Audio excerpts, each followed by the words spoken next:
our shining project called Good Morning. It's our first project coordinated by UNIMED in Sub-Saharan Africa. We have 2 universities from Mauritania and 3 from Niger and 2 European partners.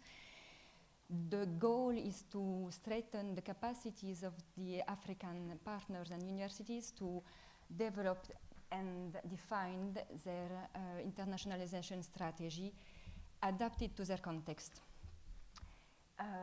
It's a very nice project. We are almost, we are in the last phase in the project. We will go next week in Mauritania to define the last activities, institutional and international activities, including the mobility that we will need to implement between all, in all directions. And we mentioned it yesterday as a priority also for UNIMED, just not only to strengthen the mobilities from the south to the north, but also from the north to the south and the south to the south. We move then to another very similar project. It's SALDAE. We are now in Algeria. And it's a project coordinated by one of our Algerian members, the University of Béjaïa. The goal is mostly the same as for Good Morning, is to strengthen the capacities of the Algerian universities to better position themselves on the international scenario by the definition of their internationalization strategy, the definition of a dedicated unit within the university. And even if it's not a structural project, this SALDAE project is very well aligned with the priority and reform implemented by the Ministry of Higher Education in Algeria. And it is very well articulated also with other international and national initiatives implemented for the higher education system in Algeria. And finally, I wanted to introduce also one of our student initiatives, which is the Mediterranean Student Summit, but as we are late and we don't have a lot of time, I just want to say that it's one of our flagship initiatives.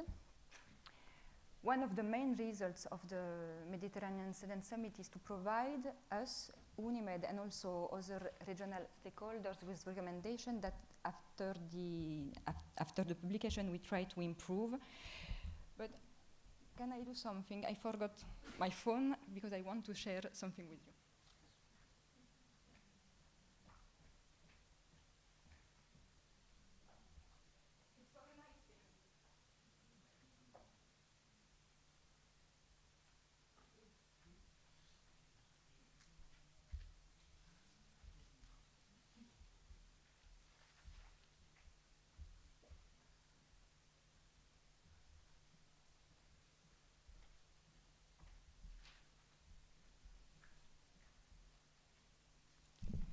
Sorry for that, but I think it was better to close with one quote from a student application that we received for this student summit.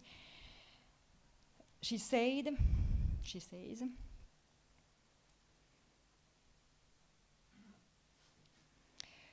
I envision the Mediterranean Erasmus generation as students from different countries learning from one another, not just in the classroom, but also culturally and politically, building bridges of trust across borders, deconstructing stereotypes, and developing projects that reflect our shared realities.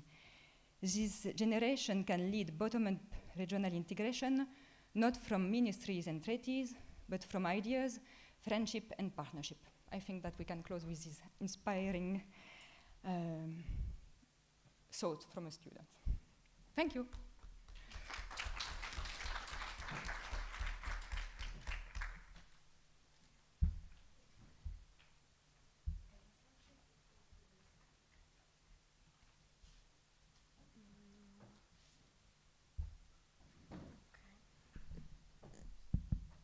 Okay.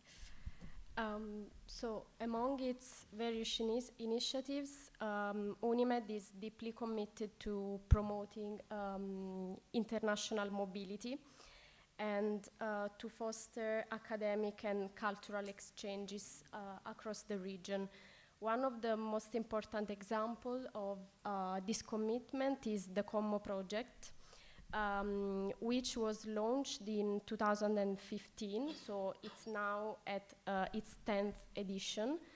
It is composed of a consortium which is made up of 21 Italian universities, and it involves several universities from the Western Balkans, the Southern Mediterranean region, Sub-Saharan Africa, and Middle East.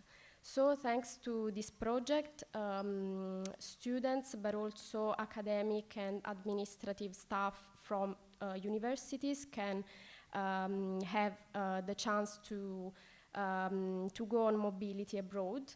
And as I was saying, the project is now at its 10th edition, and over these 10 years, more than 1,000 mobility exchanges have been financed.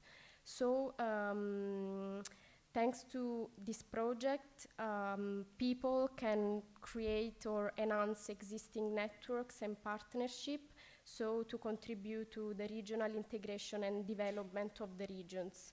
And thanks to this project, UNIMED strengthens academic cooperations, building bridges between communities across the Mediterranean. And what UNIMED does in particular is acting as a bridge among all these institutions to increase the capacity and skills of all the partners, but also to facilitate the management of mobility activities before, during, and after. Another important initiative in the mobility sector is the FORMED program, which also started in 2015. It is a private, let's say, initiative which involves UNIMED, of course, as coordinator, the University of Cagliari and Sassari from Sardinia region of Italy, and partner universities from Algeria, Morocco, and Tunisia. All over these years, more than 300 students have benefited from this program, which now UNIMED is trying to also enlarge the scope of this project, so to involve more universities and hopefully also more countries. So within this initiative, UNIMED works with the Fondazione di Sardegna, Sardinia Foundation, which provides scholarships to students from Algeria, Morocco, and Tunisia that can enroll at the University of Cagliari and Sassari to obtain a master degree. So in this case, it's not like a mobility that is limited in a specific period of time, but students can actually enroll at the universities and complete their studies. I leave the floor to Alessandra for another initiative.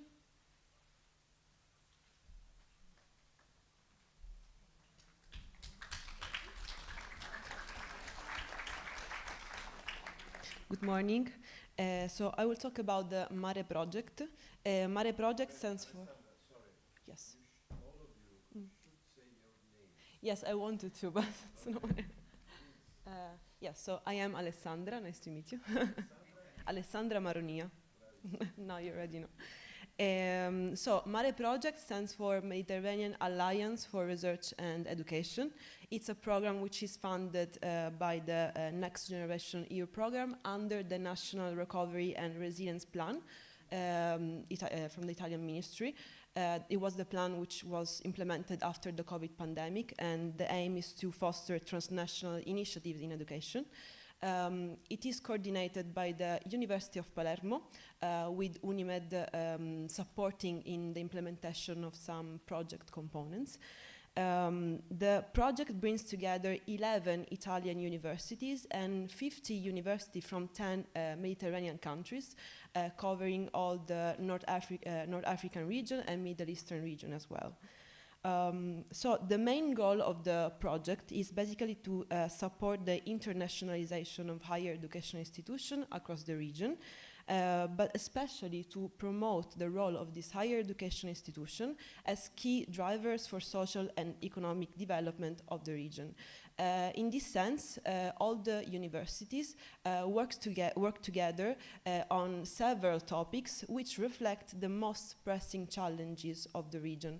So, for example, we have initiatives for regarding migration, health, sustainable development, climate change, sustainable tourism as well, and entrepreneurship. So under each topic, many initiatives and many activities are involved.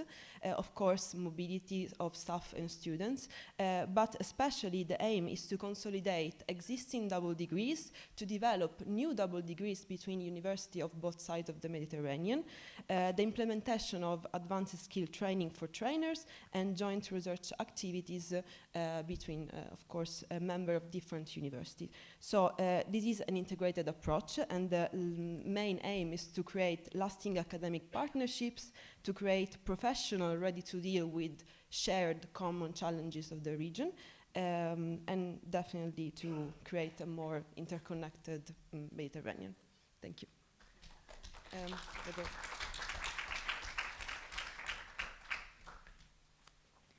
Good morning, everyone. I'm Sara Oldani, Communication Officer at UNIMED, and I'm really glad to be here and to meet you all for the first time in presence. And regarding the base project, it is Bologna for Science Education in Palestine and Jordan. It is under the program Capacity Building Strength 3. So, like the main aim is to reform and enhance the higher education system in Palestine and Jordan, adopting the Bologna process in selected programs of scientific faculties. We are now currently in selecting the specializations in the partner universities of Palestine and Jordan. So regarding the partners, we have in the consortium 3 Palestinian universities, and of course the coordinator is An-Najah National University, and 3 Jordanian universities. And to develop the structural reform, of course, in the consortium we have such important stakeholders, the Palestinian Ministry of Higher Education and the Accreditation and Quality Assurance Commission of Palestine, and for Jordan as well, the Ministry of Higher Education and Scientific Research and the Accreditation Commission. And in the framework of the capacity building action, the support of European partners is guaranteed by University of Barcelona, University of Pisa, CIMEA Association, and the Foundation Solidaritat of University of Barcelona. And the main objective of this project is to develop a more structured dialogue between Palestine and Jordan, and to reinforce the dialogue with Europe, of course, thanks to the adoption of Bologna process. It is a long path, but we think that creating a common higher education space between these countries and Europe will benefit us all.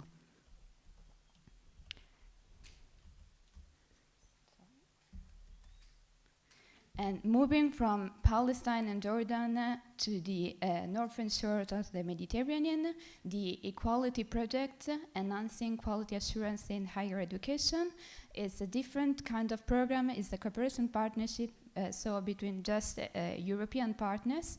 And the partner countries involved are Greece, the coordinator, University of Piraeus, and other universities and agencies in Cyprus, Bulgaria, Poland, and yes, Cyprus as well for Enormous Consulting. And the objective of this project is to enhance quality assurance systems in higher education, And I would like for this access to thanks to the Italian associated members to have participated in the survey to analyze the status of the art of quality assurance systems in their universities. And we will release soon the report, and the report could be a sort of collective best practice representation. So yeah, it will be public soon.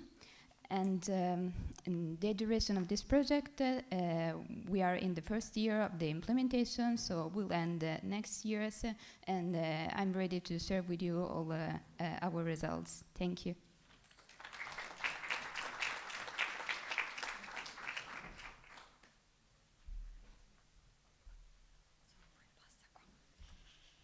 Good morning, everyone. My name is Ludovica De Benedetti, Junior Project Manager. First of all, I would like to present to you an institutional activity which falls under the Student Engagement Initiatives. It's the UNIMED Award at the Venice International Film Festival.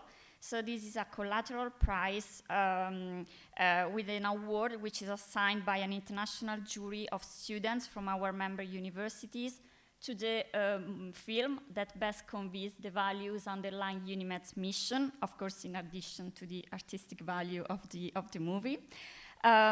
We care a lot about this initiative, which uses cinema as a means to encourage cultural exchanges, highlight the value of cultural diversity, and promote freedom of artistic expression. So for 9 years now, we have launched a call for applications to involve students from our member university into this initiative, and particular efforts are dedicated every year to the involvement of students from the Southern Shore. So far, also including the next edition, which will be in August, so next month, 124 students from 23 member universities have been involved in this initiative. Now I come back to projects and change topic also, so to talk about the SUPROM project, which is a 2-year capacity building project whose aim is to improve the sustainable project management skills in higher education institutions in the Western Balkans, in particular in Albania and in Bosnia and Herzegovina, as you can see from the partners involved. I can say that these countries are experiencing a strong push towards internationalization, but at the same time, universities complain a lack of knowledge and skills on project management. So the idea of the project is to analyze the current project management process at the partner universities, to provide trainings in Albania and Bosnia and Herzegovina, which are the beneficiary countries, and to integrate some courses on project management into the university curricula. Now I'll jump to another priority area, which is the one dedicated to refugees and migrants. A lot is going on this topic, but a lot remains to be done. This is also, this is a 3-year capacity building project whose aim is to enhance the role of Libyan universities in addressing migration challenges comprehensively. So the starting point is that universities play a pivotal role in societies, and also the acknowledgement that Libyan universities lack specific curricula on migration issues, stable partnerships, and research opportunities. Among our main achievements, we have published a data collection on the needs of Libyan higher education institutions when it comes to migration issues. So we have analyzed the current academic offers of Libyan higher education institutions on migration. We have conducted several roundtables and workshops to identify the training needs and to foster knowledge exchange and research collaboration. But most importantly, I would like to underline the establishment of the Libyan Migration Research Network, which is an academic platform aimed to support and promote academic research on this topic and to strengthen in general the role of Libyan higher education institutions in the context of migration. I stop here and I pass it over to my next colleague. Thank you.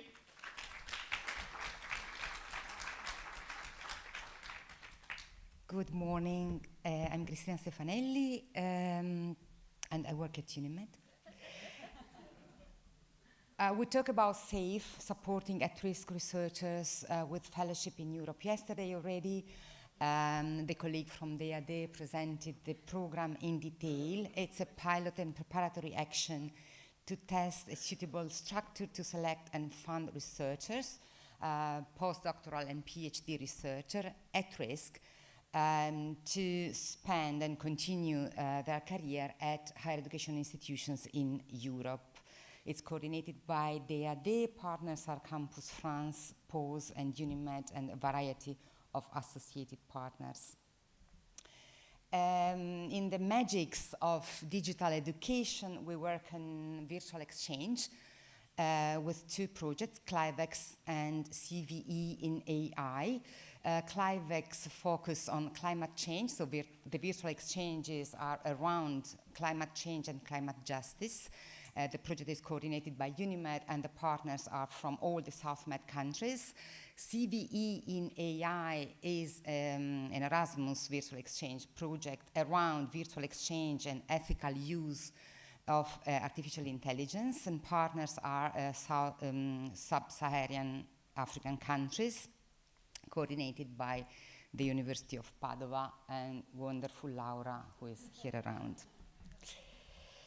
Episode is an Erasmus Plus capacity building in the field of VET, vocational and education and training, coordinated by UNIMED with All Digital, Birzeit University, Anna Jan National University, and Bill Palestine.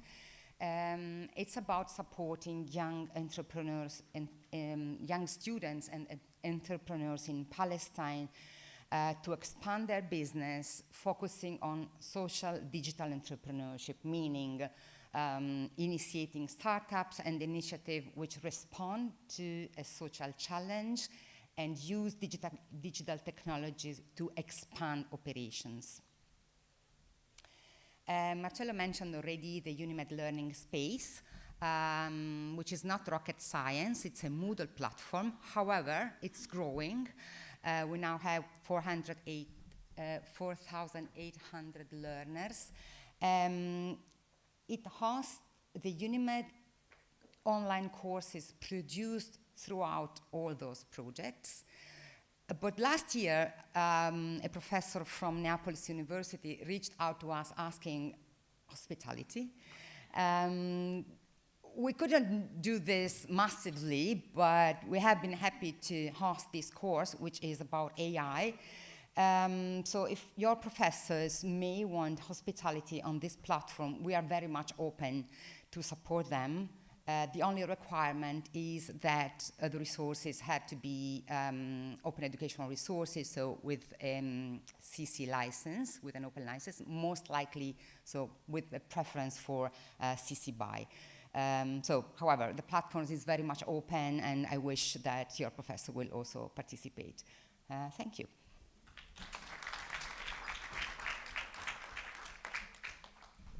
Good morning, everyone. Sabah al-khair lil-jamia.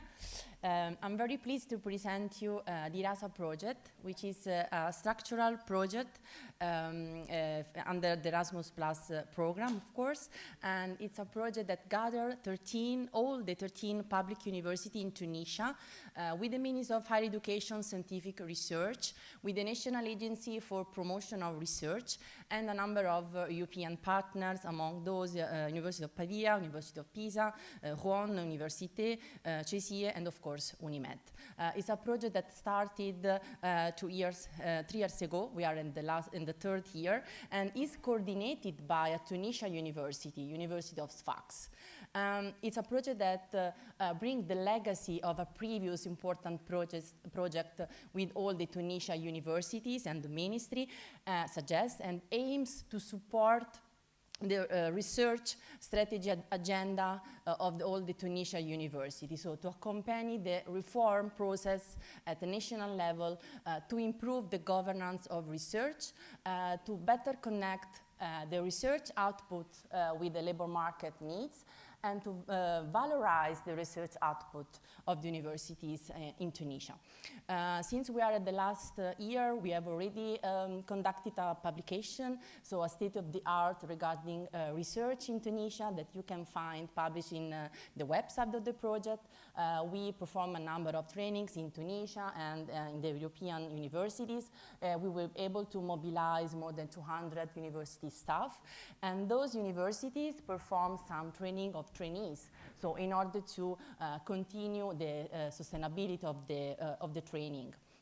Now we are working to create a strategic unit within each Tunisia university that will have to foresight the research needs, the priorities at the national level, and try to connect the research centers, the different institutions with the policy makers, with the social stakeholders, and with the social society, and with the private sector. So try to create this environmental and dynamic ecosystem through research, innovation, and valorization of research outputs. So now, from Tunisia, we jump to Middle East. We go to a project in Yemen, implemented in Yemen, YELD, which is a project that is focused on one of the UNIMED priorities, which is internationalization activities.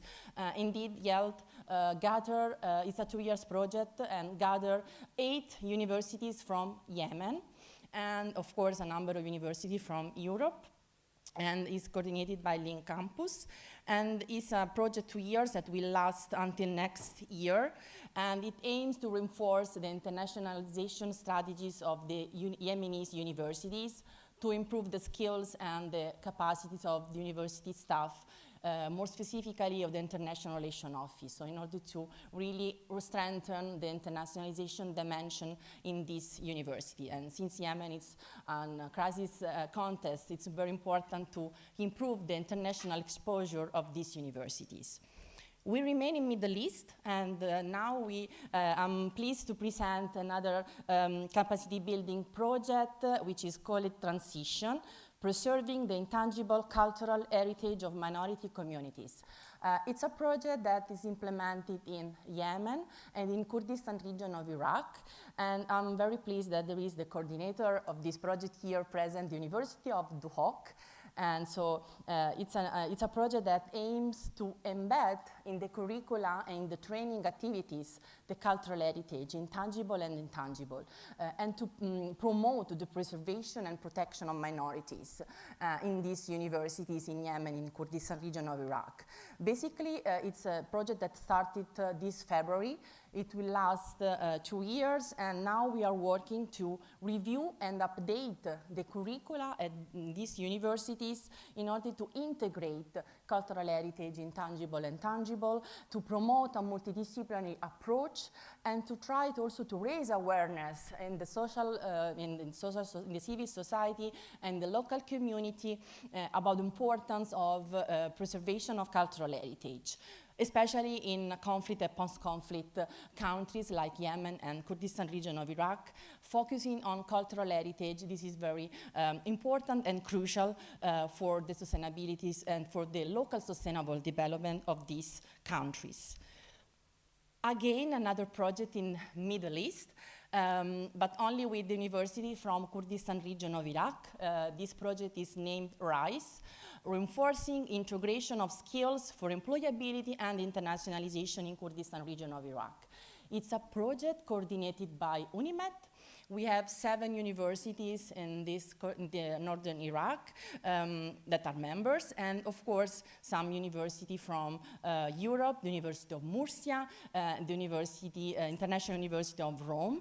It's an important project because even if it's not a structural project, because the ministry is an associated partner, it aims to reinforce the internationalization strategy of those universities in order to boost employability of graduates. So basically, we try to connect and to create synergies among the internationalization activities and career development through capacity building and empowerment of university staff in the International Relations Office and in career service development.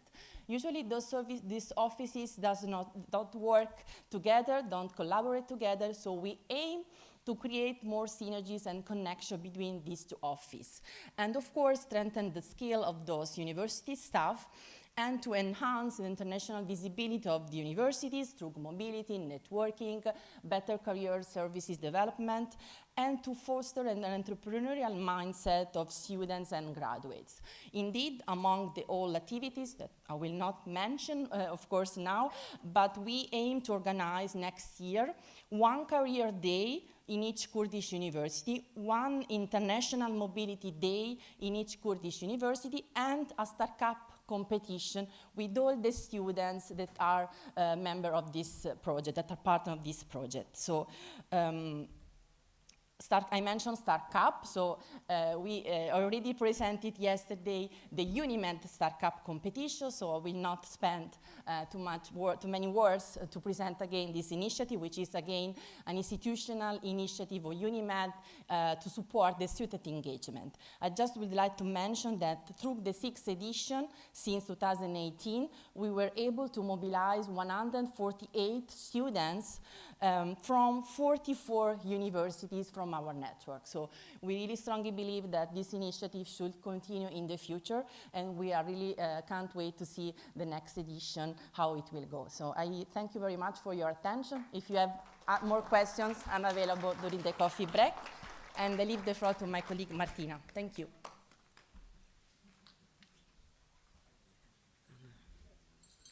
Hello, good morning everyone. My name is Martina Zipoli. I'm a senior project manager in UNIMED.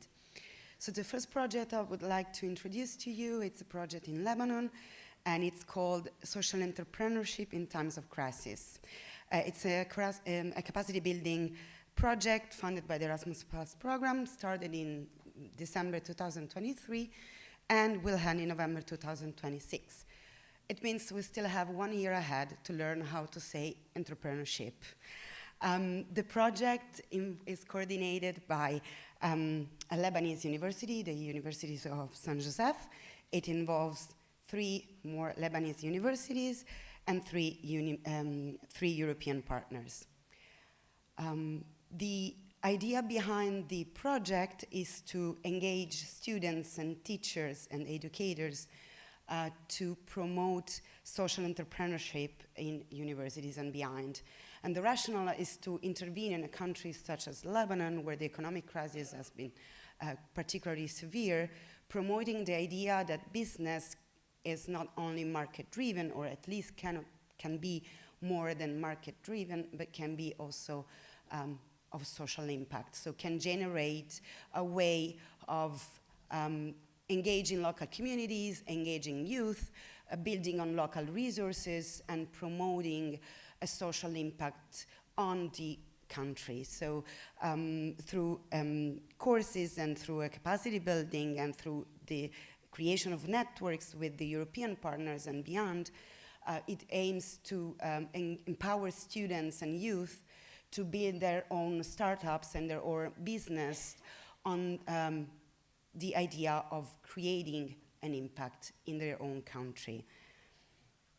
From Lebanon, we move to Libya with an initiative which goes beyond the Erasmus Plus program.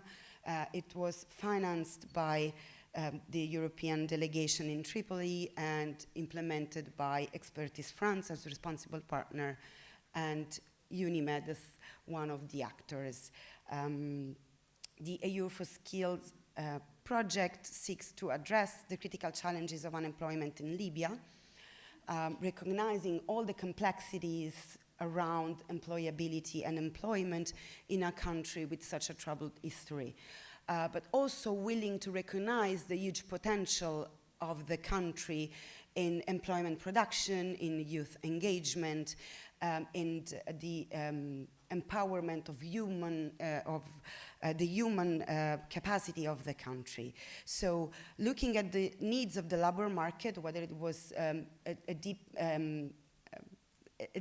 look into the private sector or the public sectors, willing to uncover the potential of the institutions in driving into the labor market youth, women, and their talents in Libya. UNIMED was particularly involved in the first 6 months of the project, conducting the diagnosis, so the needs analysis, on which then a number of capacity building and a number of actions will be built over the next 3 years. What we aim to stress about the Youth for Skills is, on the one side, the capacity that we had after 10 years of working in the country, of implementing an in-depth study on some of the country's dynamics, so recognizing the challenges but also the potential of Libyan institutions, starting from our universities and beyond, to dig into the dynamics of the employability ecosystem connected with all the country's peculiarities. We involved 10 experts, most of which from Libya, so local experts. It was focused on 3 main components: the employability as a general framework, the digital innovation and the digital transition of the country, and then a focus on the green and blue economy as sectors potentially driving the country in their future economic development.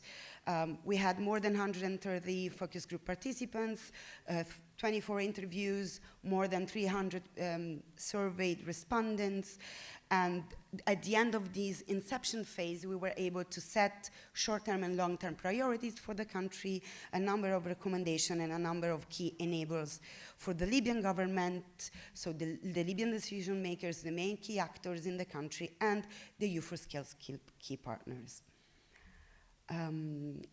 Moving from employability to sustainable development and moving from Libya back to Europe, I want to introduce you to the SDG4U project. This is a cooperation partnership funded again by the Erasmus Plus program, but through the Greek National Agency. It's coordinated by the National Capodistrian University of Athens, involving 2 additional Greek universities and 3 European partners. And the aim is to embed sustainable development goals into education. This is not new to any of you, but it's a small project which aims to empower students, but mostly educators, to take on the mission behind the Sustainable Development Goals and integrate them into courses. So access to skills and knowledge to understand, but also to promote and to make ours the concepts behind the Sustainable Development Goals. Just to give you a quick overview, at the end of the project, all interested universities will have access to a mapping tool, which is a tool for educators and students to map their own courses, assess how far they got into the process of sustaining Sustainable Development Goals, and trying to improve on embedding SDGs into education. There will be a number of cases which have been mapped and which have been reported, trying to inspire others to put into practice more sustainable practice, sorry for the repetitions. There will be a number of trainings and webinars, and you will be invited to join those sessions which presents SDGs, but also connects them to education. And finally, there will be a raise awareness campaign already started, and they will end at the end of the year, with the end of the project, and a number of recommendations for universities to embed SDGs into their courses. Thank you.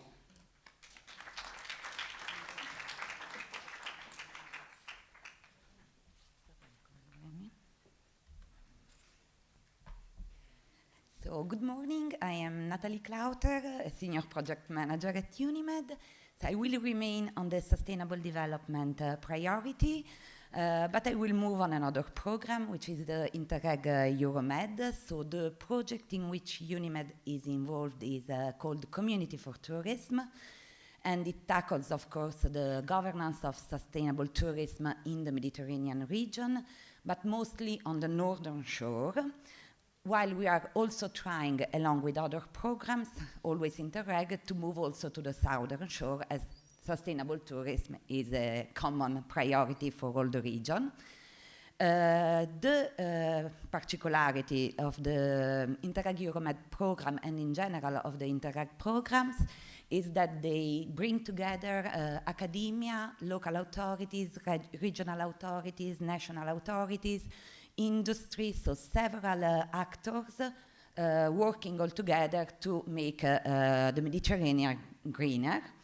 So as you will see in the consortium, the Community for Tourism project is coordinated by the Barcelona Provincial Council, so the Department for Tourism, and it involves also two universities, which are the University of Thessaly in Greece and the University of Tirana in Albania, and other actors active in the field, like the Adriatic-Ionian Euroregion, the Conference of Peripheral Maritime Regions, Next2, which is based in Brussels, and Plan Bleu, so an agency of the United Nations based in Marseille. The framework, so the Interreg Euromed program, tackles also three other missions, which are the innovative sustainable economy, the green living areas, and the natural heritage.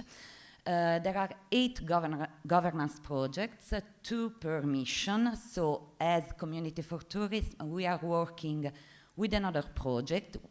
As a community project, we animate a community of 22 projects, which can be projects on study, transfer, test of concrete solutions to tackle sustainable tourism issues. And we work so with an institutional dialogue project whose objective is most to transfer the solutions to the policymakers, to the institutional level, so to have some policies on tourism.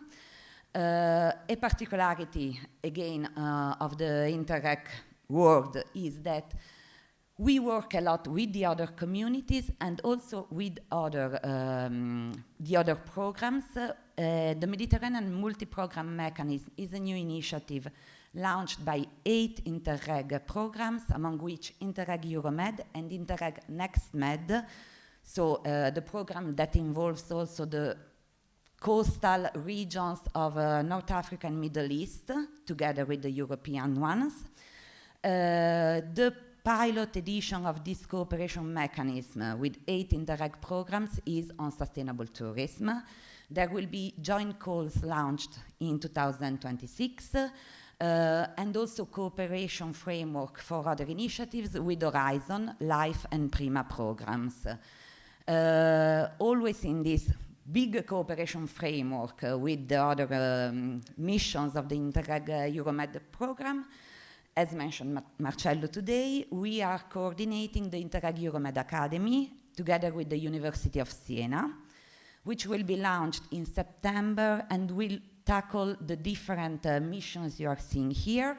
It will be open to everyone, so we will be spreading the word, and you will be invited, of course, to follow the courses and have a look into the solutions that have been found by the different projects of the community.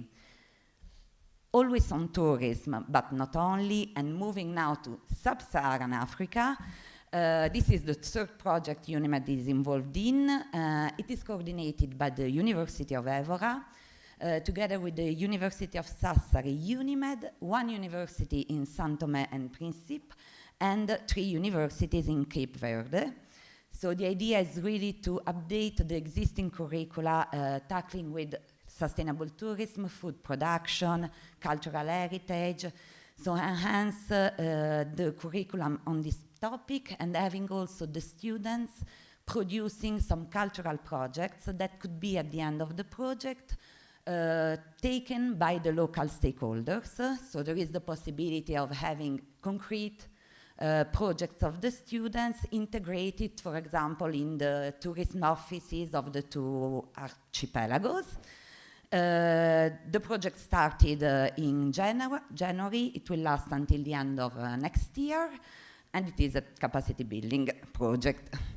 And finally, always on sustainable development, the initiative has been already presented yesterday and today. So this is a great initiative, a new initiative launched by UFM, so the Union for the Mediterranean, and UNIMED, with the huge support of our subnetwork on climate and environmental change, coordinated by Josep here and Adil from the Abdelmalek Study University in Morocco. You can scan the QR code, have a look to the manifesto. We are calling all universities to engage in this common initiative to tackle altogether climate change effects and green the existing curricula, having trainings for trainers, having several initiatives to really tackle together climate change effects. There will be a dedicated session this afternoon at parallel session 3, so at 2:30. Please join to ask questions and to work together and to endorse the manifesto. Please, Emilia.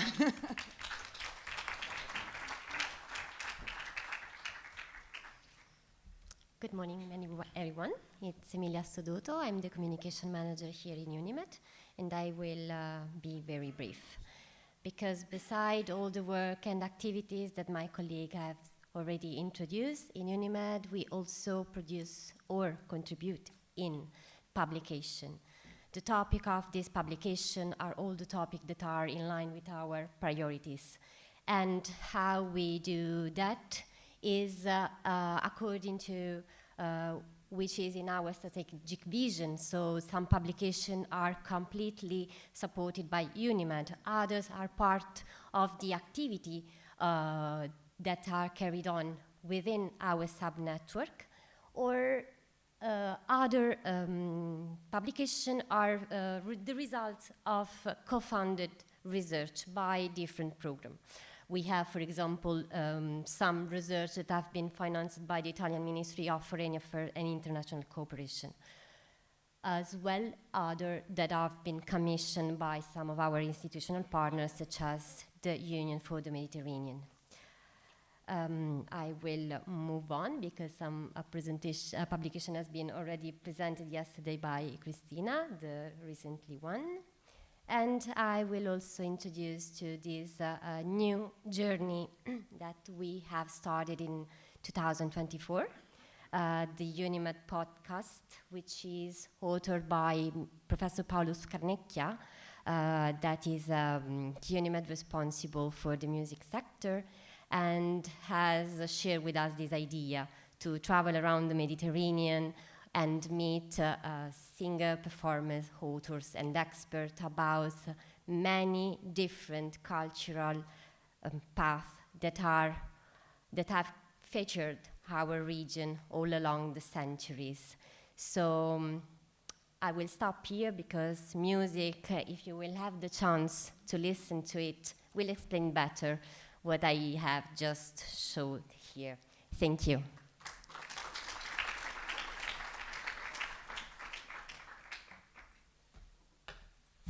I'm Marcello Scalisi, the director of UNIMED. First of all, I would like to thank all my colleagues. And let me also mention those that are here, but they didn't do some presentation, like Paola Romano, Orlando Luca, Cristina Aposto, and Leonardo Menichini, which is doing picture continuously. Cristina Aposto, ho detto. E Caterina, where is Caterina? Caterina Gravina. E Camilla Vanetti, where is Camilla? Camilla and Arianna also worked a lot on the pickup and so on, the organization. It was a very, very heavy work, but thanks to the University of Calabria, support was something lighter than expected. But there are also other people that are not with us, Cinzia Generali, Teresa Vollono and Federica Limuli, plus the consultant. I would like just to mention after this showcase that, as I said before, and that's probably you clearly understood, we should need more people to do what we do, because we do, believe me, a very huge work. There are two elements that I would like to underline. First, we're starting imaging, and we already did that, that our senior project manager will be also country manager, responsible of conversation with you. I already said, but please try to discuss with them daily to improve the collaboration. And also, every person presented something, but they are not working in isolation. They work in close collaboration with other people that are working on the same topic, that are working in other countries, that are working all in the same project, and so on. Because this is important, not to be isolated in what you do. If in case you need some additional support, there is someone else that already know what you are doing, and also to enrich also the internal dialogue, because this is extremely important in a region which is very, very particular. Now, we are just 20 minutes delayed. It's good. Question? Proposal, wow, please. C'è il microfono, sì, Orlando. No, questo momento. Emilia, che mi stai dicendo? Ok, perché mi guardavi come se stavo dimenticando qualcosa. Oddio. Thank you very much. We are very pleased with this achievements and this diverse projects that you're doing and hard work. We should celebrate that. But I will add another dimension, if it is possible, that hopefully next year we will put in the report other projects and programs that is initiated by the members of UNIMED that is going to have an idea about what's happening in between them. We should report to you, and you have to be notified of what work is going.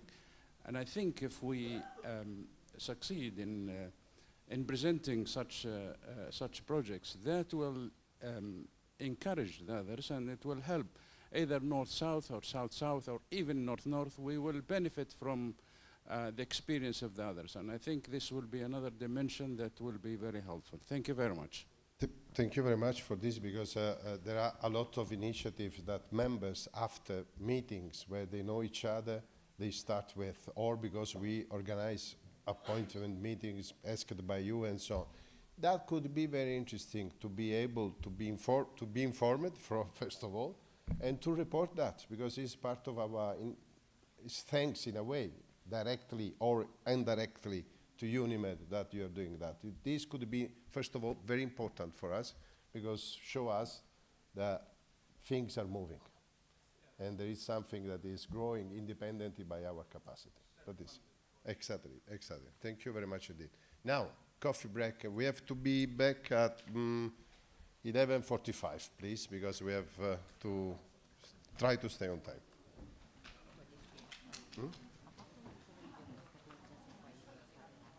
Certo, subito dopo la plenaria lo facciamo. Perfetto, l'abbiamo già messo in regia. Perfetto, ok. Lui già sa qual è, ne abbiamo parlato.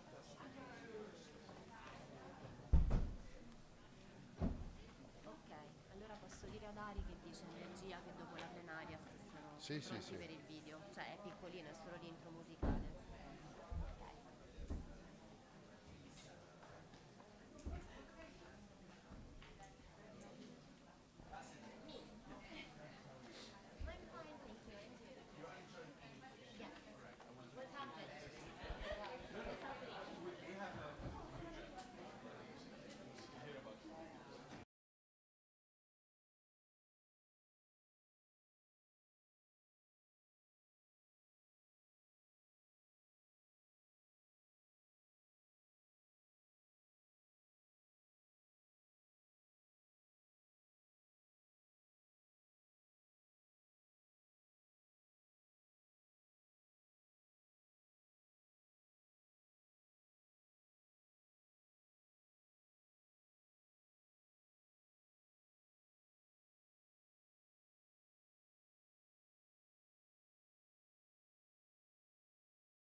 Hello, good morning everyone.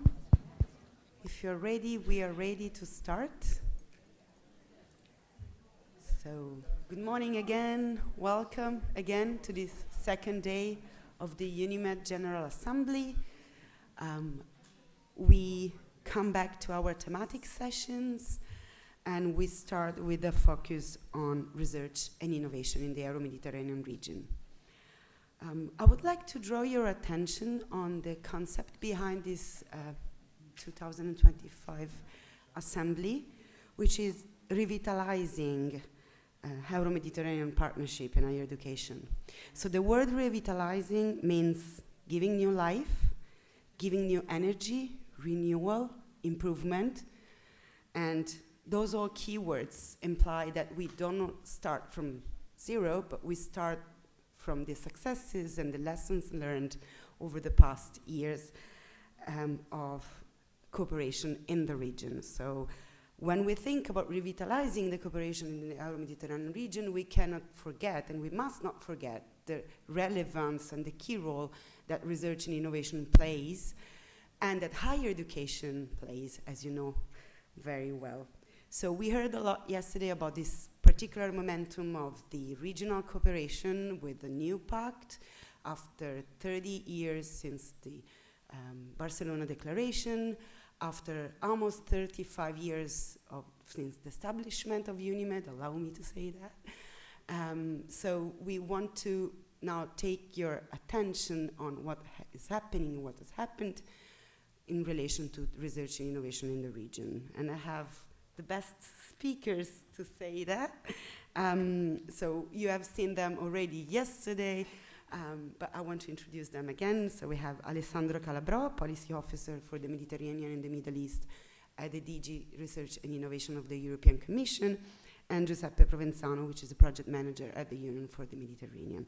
So who better than them can introduce us in the research and innovation cooperation in the region? So I will leave the floor to them to guide us through the political framework, the state of art of the cooperation, the instruments at our disposal to improve cooperation in this field. Thank you, Martina. Thank you. Indeed, as you mentioned, this is today the second day an easy task for us.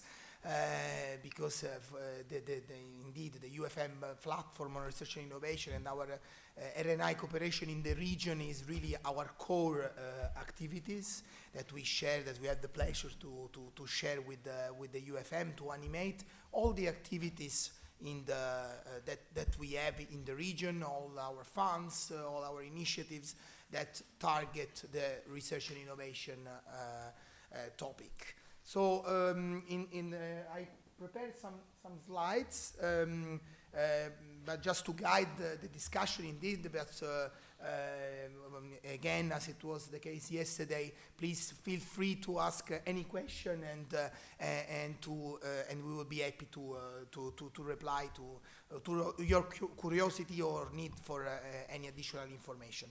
I start with really, once again, the political framework of this cooperation that is embedded in a communication that we called the EU Global Approach to Research and Innovation that was launched in 2021. And it's the communication that guides us in the international cooperation in R&I. I mentioned it already yesterday, but let me maybe highlight it once more. So the EU approach to research and innovation, mainly with the framework program Horizon Europe, is essentially a program that is intended to boost the cooperation in research and innovation in Europe. But indeed, the need to open this program and open this reflection, this cooperation, research and innovation to the world is indeed embedded in the idea of the openness of this of this world to research. Research is everywhere, can be everywhere in the world. Science can be everywhere. And so the main principle of this approach are indeed the commitment to open all the opportunities, and starting with indeed Horizon Europe, to the globe. Science can be everywhere, and so the program Horizon Europe is open for the participation of any entities all over the world. Of course, there are values and principles behind that are aligned with the general values and principles of the EU, and also with the idea of tackling together, indeed, global challenges.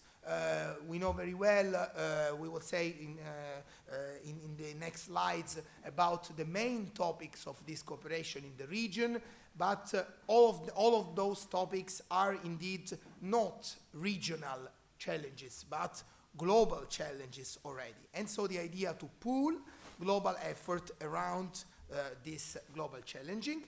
And last but not least, also the idea of assuring pursuing the level playing field and reciprocity approach in this cooperation. And yesterday we mentioned important initiatives to tackle barriers to the participation in research and innovation. In the next slide, I try to. Okay, perfect. Indeed, in this slide, I would like to highlight once more our priorities of health, climate change, and renewable energies. Priorities that were conceived with a long reflection of several years by a group of experts from all over the region. So a real approach of participatory, a really participatory approach.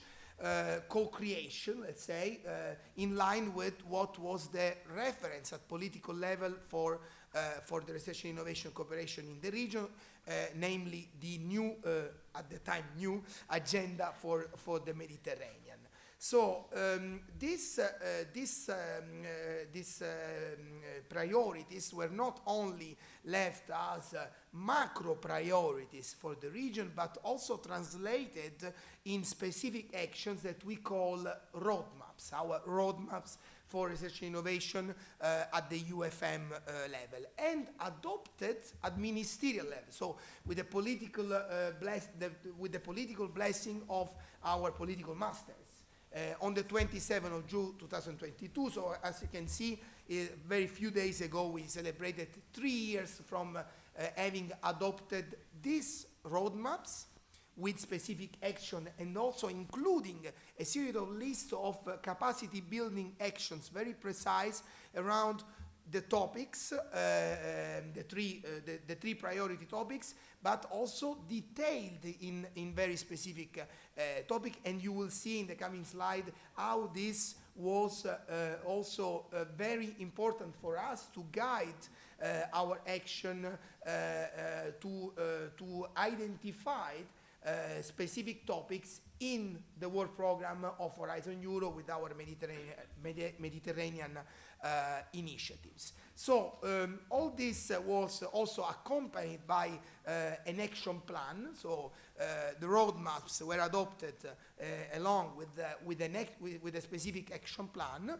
and all this now, after 3 years, has to be synergized with the new political framework. And yesterday we had the time to talk longly about the new Pact for the Mediterranean that we see as a continuation of this approach.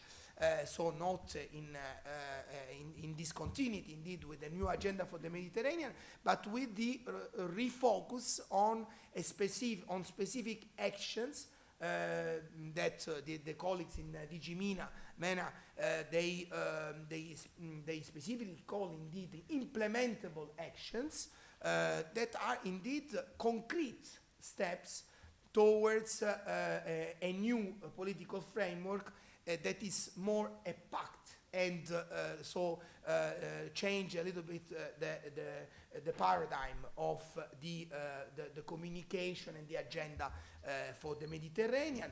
But also, I put on the side of this slide also the several reports, not only the Draghi report, but before also the Letta report, that inspire our also action, our reflection at political level on where to focus in terms of how to put really research and innovation at the center of the debate, and to leverage the power of research and innovation in tackling the global challenges, including creating competitivity, creating new jobs, creating prosperity for the people.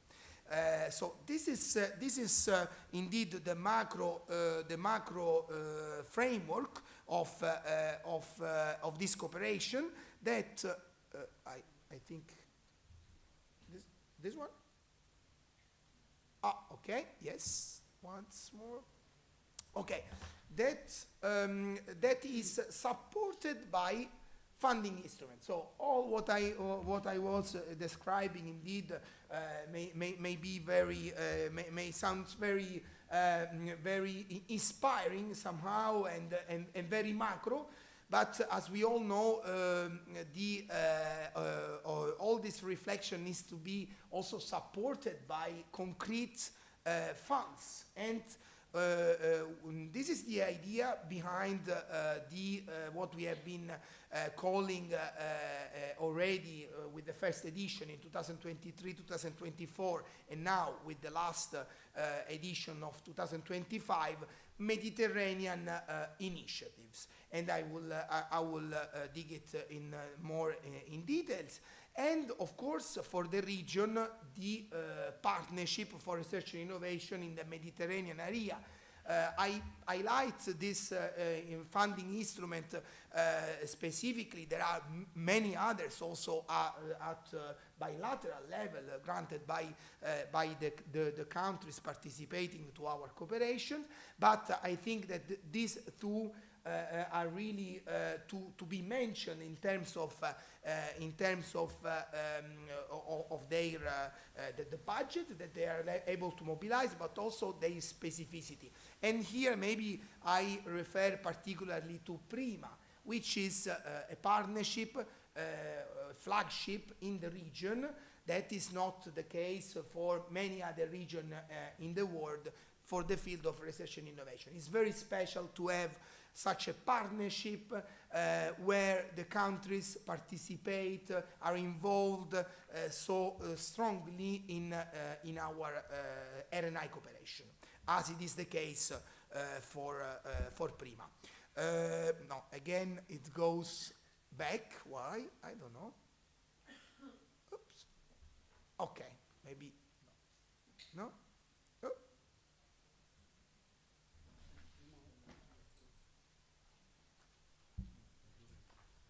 From there? Okay, from there it's easy. Okay. Okay. Perfect. So here I already mentioned a couple of information on how the MED initiative was indeed conceived, but once more to stress the approach of trying to encourage the cooperation for a specific geographical areas. Here, let me say something that wouldn't surprise you. The Horizon Europe program is a program that is extremely competitive, and this comes indeed from the fact that it's open to the participation from all over the world, and is a program that mainly targets excellent science. And so, due to the high participation to the program, it remained very competitive. Certain regions, certain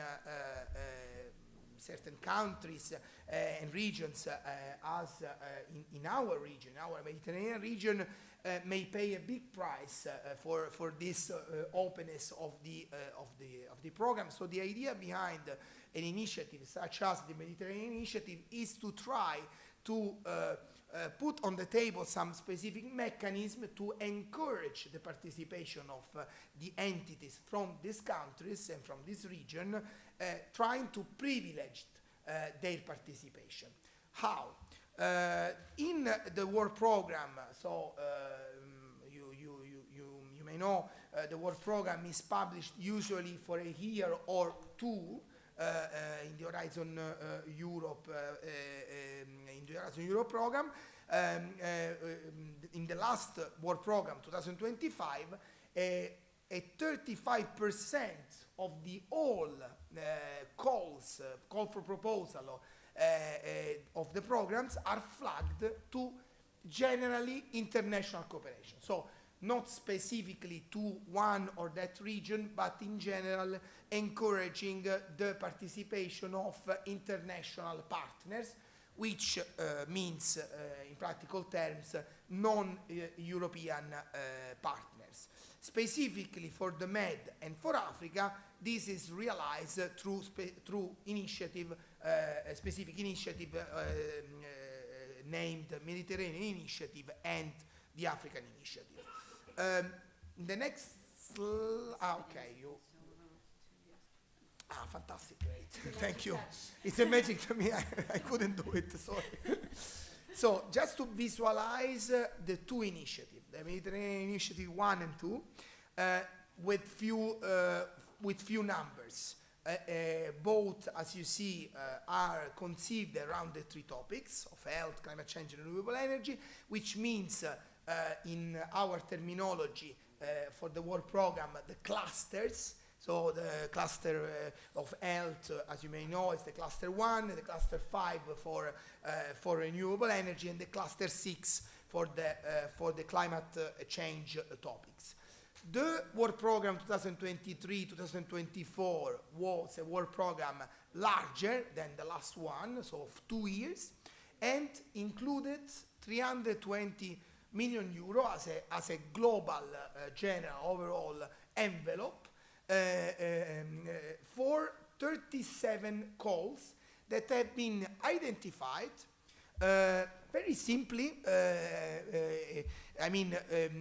Very simply in the sense that we had guidelines with the roadmaps that allowed us to easily identify in the work programs the calls, the topics that were aligned with our cooperation in the Mediterranean, in the roadmaps adopted in 2023. So the new initiative of the Mediterranean Initiative 2 follow exactly the same principle. The budget, as you can see, is of course reduced compared to the Mediterranean Initiative 1 for 1 year, but it's for 1 year period, and includes 12 topics, again on the three priorities. I mentioned here some of the main topics that are included in these 12 topics. In the coming slide, you will have the entire list, but of course the information is published on our funder and tender portal. We created in this portal a specific flag called indeed Mediterranean Initiative that can be selected in order to have the full list with all the details for the mentioned calls.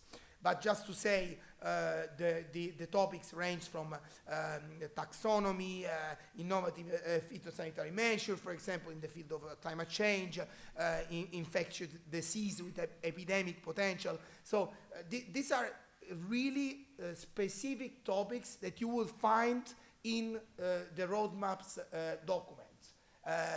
Specific activities that are included there with, I would like to insist there, with also capacity building activities that have been identified also in the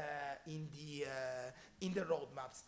Why I would like to stress that is that the reason is you may know or not know, but Horizon Europe doesn't cover capacity building activities. The Horizon Europe program is an excellent science program, so it is meant to fund everything but capacity building activities. So, but in our roadmaps, we thought of anticipating these needs and to connecting also the roadmaps with the needs in terms of capacity building. This capacity building, of course, can be covered elsewhere. It can be covered, and it is actually covered in several examples, by DG such DG MENA, for example, with bilateral programs of capacity building.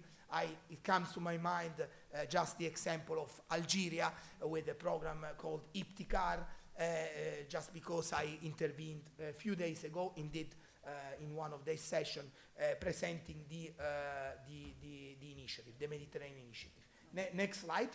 Just few words on that, but to highlight the reason why we continue this approach with the Mediterranean Initiative too, and we have in mind also to try to pursue the same approach also for the future. Our colleague dealing with African cooperation, they are already at the third edition of their initiative. So they started in 2021,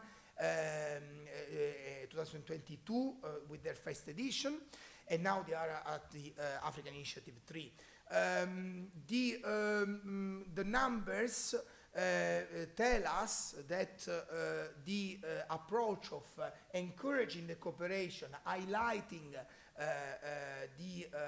the participation of the entities from the Mediterranean countries has paid, with a certain increase of the trend of participation in terms of both number of participation and somehow also in terms of budget. Of course, the budget of Horizon 2020 and Horizon Europe are not the same, but we took into consideration also some correction mechanism to evaluate that the increase is in any case assured. Next slide. The coming two slides will go very fast because, as I mentioned, it is just to show the list of the calls, highlighting the deadlines of several of them that are already in September, and others are later in 2026. But maybe also to spend few words on the logic of this calls, with an overall budget and with, as you see on the left, on the right of the screen, the number of expected grants. This is something that is very standard in the work program. So with the maximum contribution expected. Clearly, here we are again in the same logic of having important budget for these actions of 3 million and a half for a single initiative, but of course includes a consortium of partners. So when we mention participation, we clearly refer to the possibility of participating as a consortium in the overall initiatives. Next slide, again, some calls. I put it, I think, in the last slide, the links to the funder and tender portals, but I think that the people attending to this event knows it very well.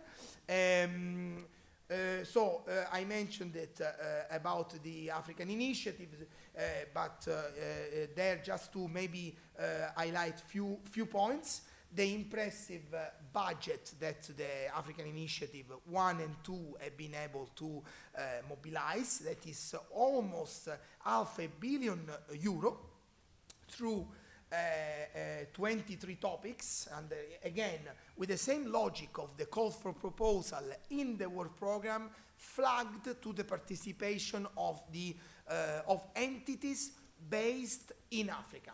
For them, of course, the geographical coherence of this initiative, it's easily understood. Africa as a continent. For the Mediterranean, our approach is a little bit more complex, but the geographical coverage is the one that is in the UFM concept. With the UFM membership. They also are organized in terms of priorities, macro priorities, that belongs to the overall EU-Africa cooperation with the African Union, and in line with the African Union EU innovation agenda. So green transition, innovation and technologies, and capacity for science. Next slide, please. And yeah, few examples such as for the FNSSA, the Food and Nutrition Security and Sustainable Agriculture Partnership, calls as the generative AI for Africa call. So very specifically targeted on the continent. Also in the name and the description of the calls. Next slide. Maybe last part of the fundings to cover the part on the funding. We talked Horizon Europe. I mentioned PRIMA, the Partnership for Research and Innovation in the Mediterranean area. So this is just few words to say.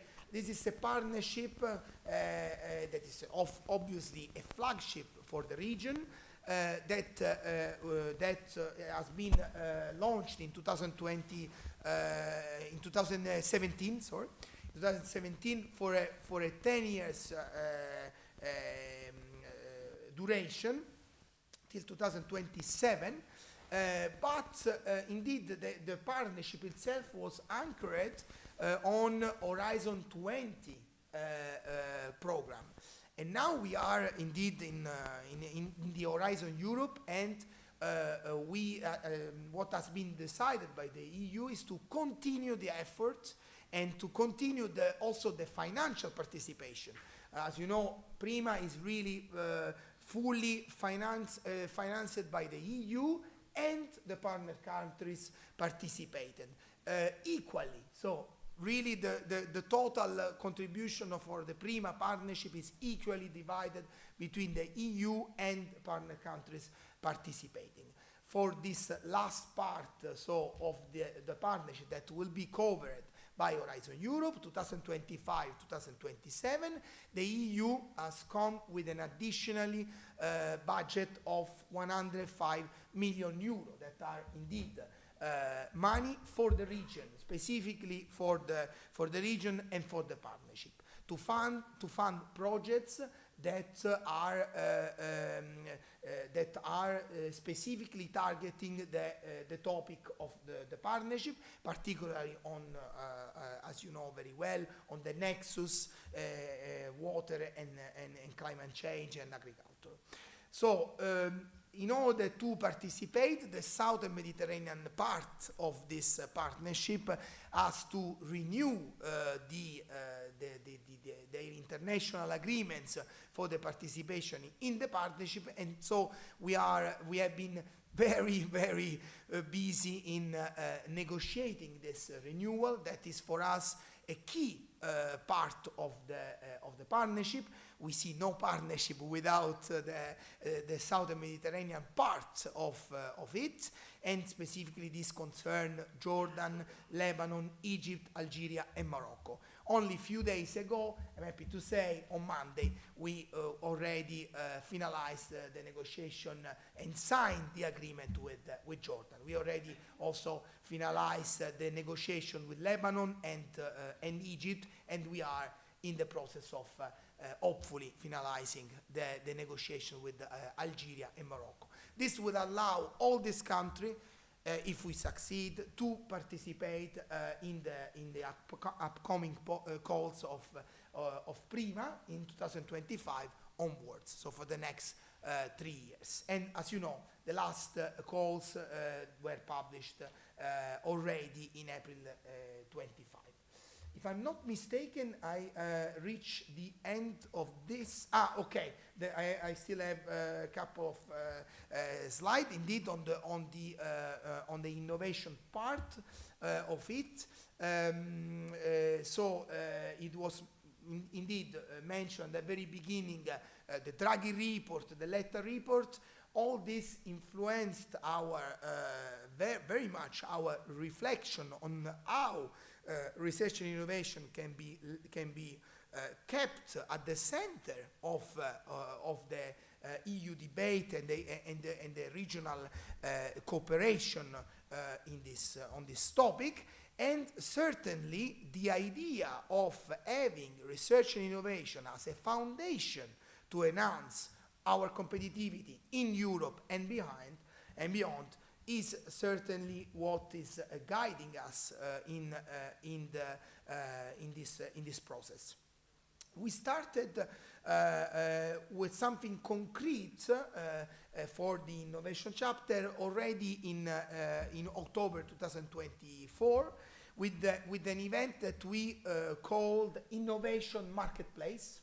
It was organized in Cairo, but the idea behind this initiative that will be replicated and continued and enlarged is still there, still valid. The idea is that was already mentioned also yesterday in some of the section also about the pact. The idea is that all this research, all this this valuable research and science that is produced through our Horizon Europe, through Prima, with all this money that we mentioned before, this million of euro, concretely has to bring some result in terms of additional prosperity, in terms of job creation. Otherwise, very often this could really risk to remain research and science to be put on the shelf and to be forgotten there. So that's the idea behind, to showcase projects and scale their results. We started to do this with pitches in this, for example, innovation market. The project have been selected among the list of projects of Horizon, in this case Horizon 2020, Prima, and also cross-border cooperation projects, among the projects with a high-level potentials in terms of scalability. So we selected, we analyzed all this portfolio of projects, and we selected among them a list of very high potential scalable projects with scalable results. So the projects that were, if you allow me to say, closer to the market, or they were already present in the market. We showcased these projects through pitches in an exhibition that we organized. But now we are really on the way to create stronger mechanisms to indeed address the bigger issue in filling this gap, which is indeed cutting these barriers and creating opportunities for these technologies to be transferred, commercialized, and scaled up. In this slide, indeed, I mentioned the upcoming event in October. So a new step towards the same direction to organize an innovation fair. We will do this with the colleagues dealing with the African Union, following the same path. As you see, what we are trying to push the most is not another event. The motto that was selected for this innovation fair is indeed making it possible and not a regular event. We're trying to have an innovation fair very large, with more than 500 stakeholders from the innovation ecosystem that will be we will try to attract. And just to give you some hint of what is the main activities that we will try to organize, we will try to tackle all the parts of the innovation ecosystem. Indeed, there will be what we call an open innovation challenges with an expression of interest that will be published in the coming weeks, with startups, SMEs, and spin-off of university and research institutions that are invited to participate, to express their interest to participate. And the Open Innovation Challenges is basically an opportunity for the selected entities to receive not only extra funding, because there will be, indeed, we are trying to engage with potential funders.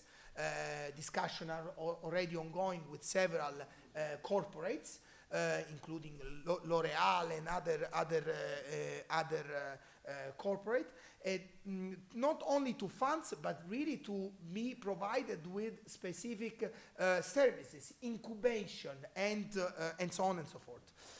The second is the more classic pitches that I mentioned before, but pitches made by the support organization, the business support organization, so specifically the networks already existing, the hubs, the incubators, the accelerators working in the innovation ecosystem that will present the work of their organization.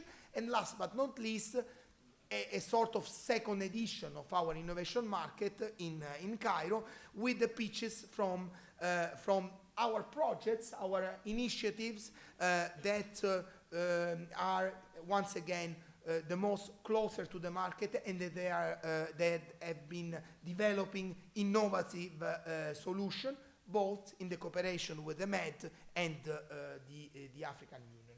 I think that this is the end. Yes. I wanted to thank you very much, because you really guided us through a lot of elements.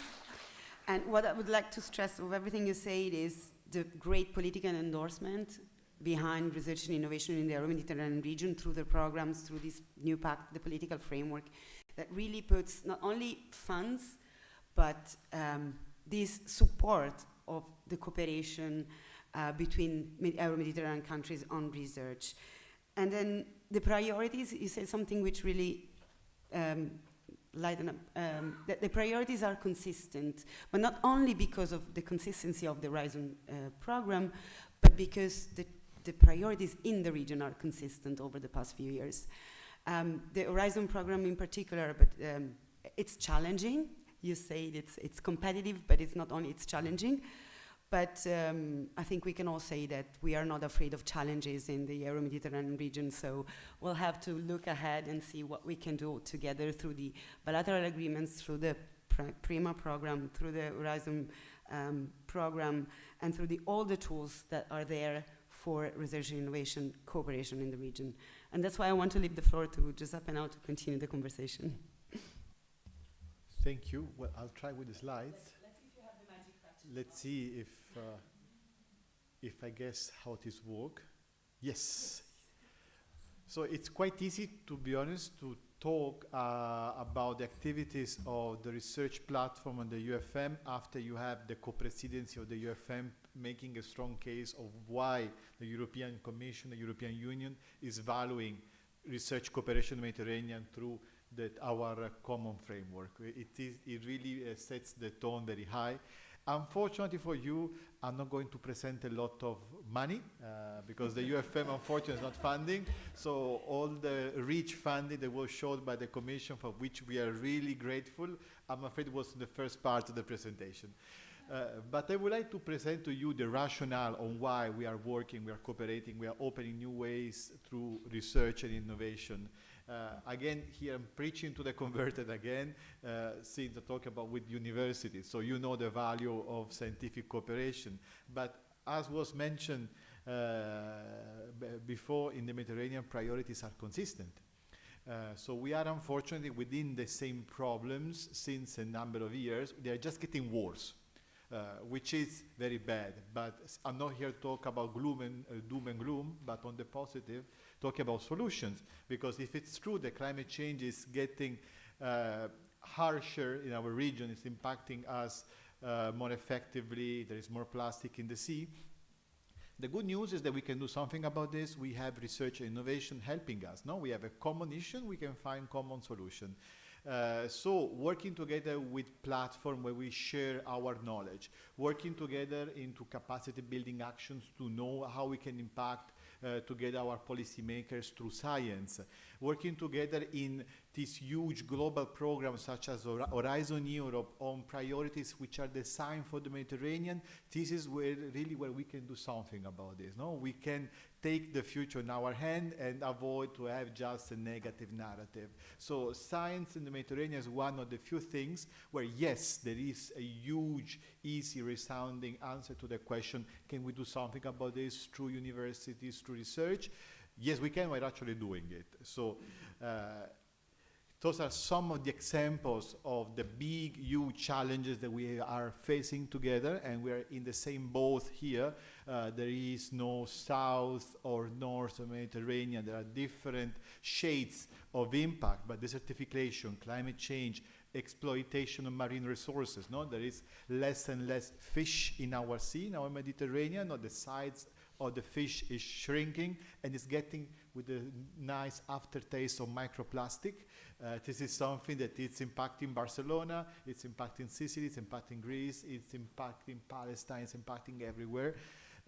We have these huge challenges of adapting our economies, of IT, artificial intelligence is going to destroy the way that we work in this moment. So either we take the train and trying to develop a Mediterranean approach, or we are going to be just a subsidiary of huge economic bloc outside of our region.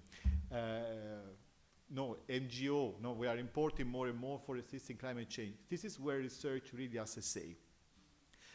The UFM was presented extensively yesterday, but just for showing you, is one of the frameworks where we can actually bring to the table everyone and work together. We have the luxury with us, the European Commission, our North co-president. We have Jordan as a South co-president. It's one of the places where we can really try to devise and work together through science. And already in 1995, since this is the title of the conference of UNIMED this year, we identified in the Barcelona process science and technology as one of the first basket for cooperation. So already 30 years ago, we realized that if we need to work together, let's do it through research. It's one of the easy way of doing it. And we've been taken over with the UFM, and we pushed this idea, which led to the first Euro-Mediterranean, first UFM Ministerial Conference on Research and Innovation. There were before previous Euromed conferences, such as the Valletta one, the Blessed, the Prima Initiative. There has been a lot of work, and it's one of the few fields in which you find always work going on despite challenges. Why? Because we realize that we have more at stake, and we need to do something, otherwise we're going to lose collectively. And within this ministerial, there was also the provision for having a platform, which Alessandro is managing for the European Commission, for instance, as co-chair. He already has presented the research agendas, the big 3 topics, but I always like to present what are the topics in a more detailed manner, because otherwise it seems like we are working on climate change, and then it's generic. It seems like you're doing everything and nothing at all. But this was a serious work where we brought together scientists, they sat together and detailed, no, we need to do A, B, C, D. So it was very detailed, and it's since 3-4 years that we've been trying to implement something, for instance, through the Horizon Europe initiative on the Mediterranean initiative, no? But this is for saying that you start with dialogue, you agree on priorities, and then something concrete pops up. But you need to start with dialogue. We need to have universities talking together, research centers detailing their own definition, creating consortia that for applying for calls, and then you start getting good results out of it. We consider that the functioning of this platform as one of the main outputs, science diplomacy, which is something that we sorely need in this region. Luckily, it's not something that needs to be done by the UFM, because we have already so many universities doing it on the ground. We have the PRIMA program doing it on the ground. So in a way, we have already so many science diplomats which are working day to day to design a new project with the neighboring university about a common challenge on water scarcity. But highlighting the importance and the benefit of all of this has been one of the goals of the UFM. So we organized with the European Commission, the League of Arab States, for instance, last year, also with the key participation of UNIMED, a meeting inside the League of Arab States about science diplomacy. We've been managing to show that the Mediterranean is the best practice also for the European Union. It's one of the regions in the world in which cooperation is more impactful.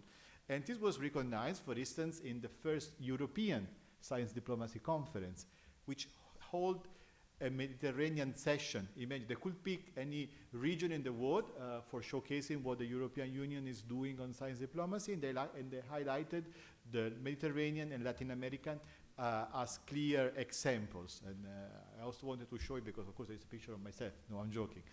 But it was a good moment for saying, yes, it's not just the region, but at global level, it is considered one of the places where we are doing something in the right way. We've also been working a lot in this platform on innovation, which is trying to connect more and more the academic system with the business sectors.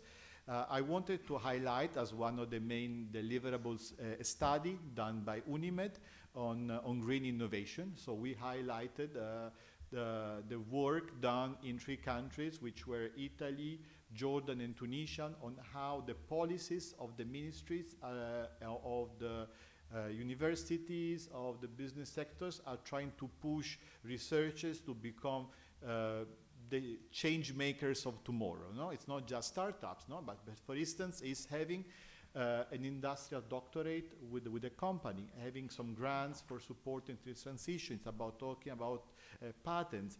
We also worked about how to include the green transition as a pusher for regional development. No? So the green transition needs new skills, so we need to change our academic curricula with green skills. And on this, we've also been doing a publication which is trying to highlight in an innovative way how should academia change to integrate the green transition in the way we do research, in the way we teach, in the way that we structurally create the future graduates and the future researchers. And this is not just about green jobs, because all jobs need to have a green component in a certain way. Otherwise, we just think, yes, then we will have some green courses. No, this is something that it's a global reflection. This is why it's not about only a specific topic, but it's about all the topics such as energy, such about food, about water, and also social sciences need to be part of this discussion. And finally, complementing also what Alessandra mentioned, we've been working on how to bring the reflection from research to business. This is one of the key issues that we have in the Mediterranean when it comes to research. Why? Because we have a lot of funding for research, first of all. So we have a lot of successful research in the Mediterranean. The European Commission is funding a lot of research, but we also have national programs which are quite effective. We have bilateral initiatives. So we have lots of researchers which are contributing to create these solutions, but these solutions stays in the laboratories, which is a waste of resources. It's a waste of time. You have a huge potential to change the region, but then you're just importing solutions from China, from the US, from anywhere in the world.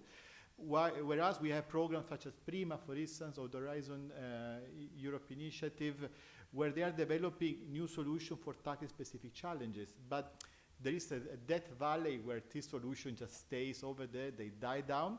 So it's time to have a closer reflection on how can we valorize research results. And this is not only in economic terms, it's also in social terms. It's about how can we use the research component of our universities for changing our societies, for improving our societies. And this needs to come from the Mediterranean for a simple reason, because we know what our issues are.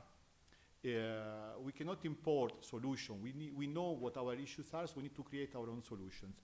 And this requires having, first of all, meetings where we discuss what are the issues. It's always about meetings, I know, but then we need to have trainings with universities, with the business sector. We need to involve accelerators, incubators, and try to say how can we advance on this. So the UFM is organizing in Malta a training specifically open not to the researchers, but those that contribute to connect research to business, to open a discussion. We are bringing experts in the field, and we hope to have a strong participation also from UNIMED associates. And I think it's all from my side. And thank you. Thank you so much, Giuseppe. A very final word on our side, I know we're late. Just to stress that you put the attention on the two other elements when it comes to research and innovation, the impact, because it doesn't happen in a bubble. It has to be related with what happens outside academia, outside the labs, and it has to come back to the societies to make actual change, otherwise it just stays on paper. And then on skills, so the skills needed to do research and the skills needed to for others to implement what research comes out with. So it really relates to employability, to the relation with the industrial sector, to the relation with the youth ideas and the youth talents, implementing startups and implementing everything that comes when research goes out of academia. So thank you so much to both of you for aligning all the elements that are the foundations of what the Mediterranean region can really do on research and innovation. Thank you so much.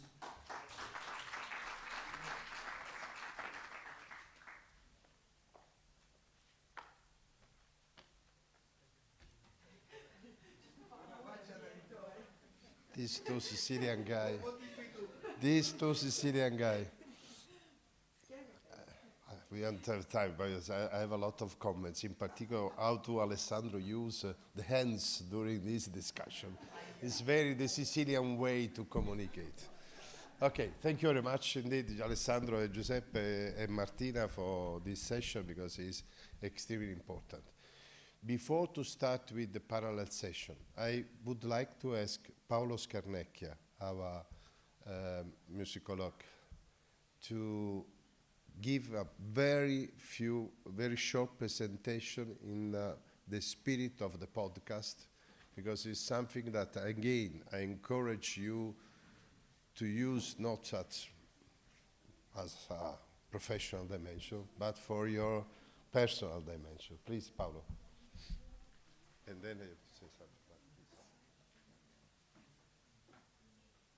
There is a video.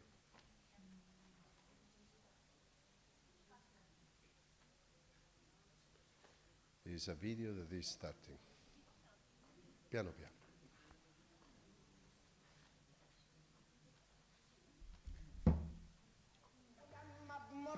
بحر مضرب ضر العمر وما بينضرب فرب كرب جرب ورب هرب درب ايدي.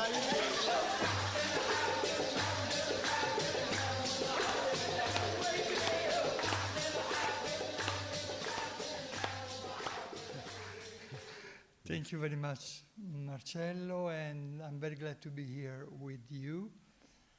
And I'm trying to explain in very short time why and how I started this idea of a series episode of podcast about the soundscape of Mediterranean.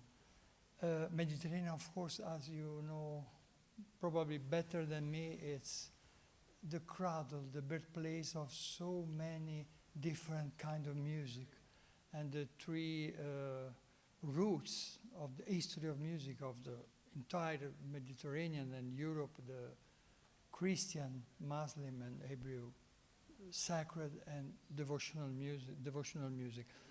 And how and why I started this idea, because I had a long experience with UNIMED, of course, that I joined just few years after the beginning. And I was at the time teaching history of music in different universities and conservatories. I had an experience in radio broadcasting and journalism and divulgation of musical cultures, and a strong and deep love for traditional music and basic oral tradition. That some of the oral tradition are classical music. Just to give you an example, the Nuba of the Maghreb, just an example, very important, but there are many, many examples. 2 years ago, more or less, we started talking about it, and thanks also to Marcello and Emilia Stoduto that is taking care of the uploading the episodes and the communication about the new episode nearly every month. More than 2 years ago, I was missing so much the founder of UNIMED, Franco Rizzi, Professor Franco Rizzi, that loved so much the music and wanted to my collaboration, adding the music to the rich world of UNIMED. And another thing was I was missing the journey, the traveling around the Mediterranean, most of them in Arab world, with conference of Mediterranean music on Arab world music and so on. So with this feeling of longing for something that was missing, that was so important in my life due to the change of the Mediterranean situation, political wars and so on, death, sadness, things happening, I said, I have to do something. And so I started to talk, maybe what we can do. We don't have enough fund to organize concerts, of course, but we can do a very simple thing, just to underline how important is the musical heritage of the Mediterranean, how rich it is. And so I started with Aleppo because I was I love it so much, Aleppo. I visited Aleppo twice.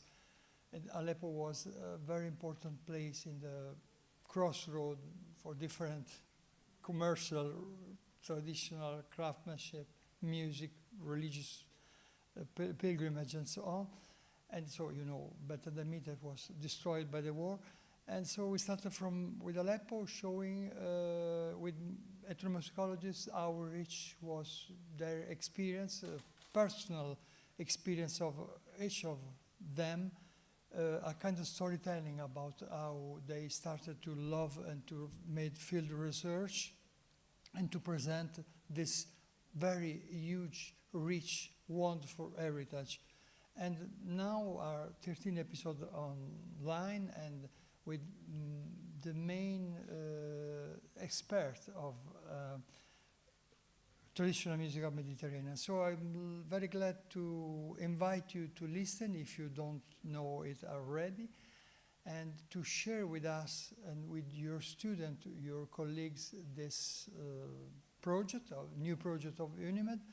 And of course, we are open to your commentaries, your feedback, your also ideas, because we want to continue with many, many other episodes. So thank you very much, and see you. And feel free to contact us, me and Emilia or Marcello, about this project. Thank you, Paolo. And in the future, if we will be able to find some financial support, the idea is to record recorded the podcast in a live situation, in a concert in our universities, okay? Why not to do it in Tunisia or in Algeria or in Marseille, depending by the topic, the thematic. But this depends because it's also this way is a very heavy work. Now, we have parallel session now. I don't know how is organized, in which room we are. You know the program, you already have the program. And I think that we have some delay. We have to recover the delay because we have to finish normally at 1:30. We will finish a little later because we start later. And then we postpone a little the lunch. We have 2 sessions now. The medical session is in room A. Let me check. Okay. We have session.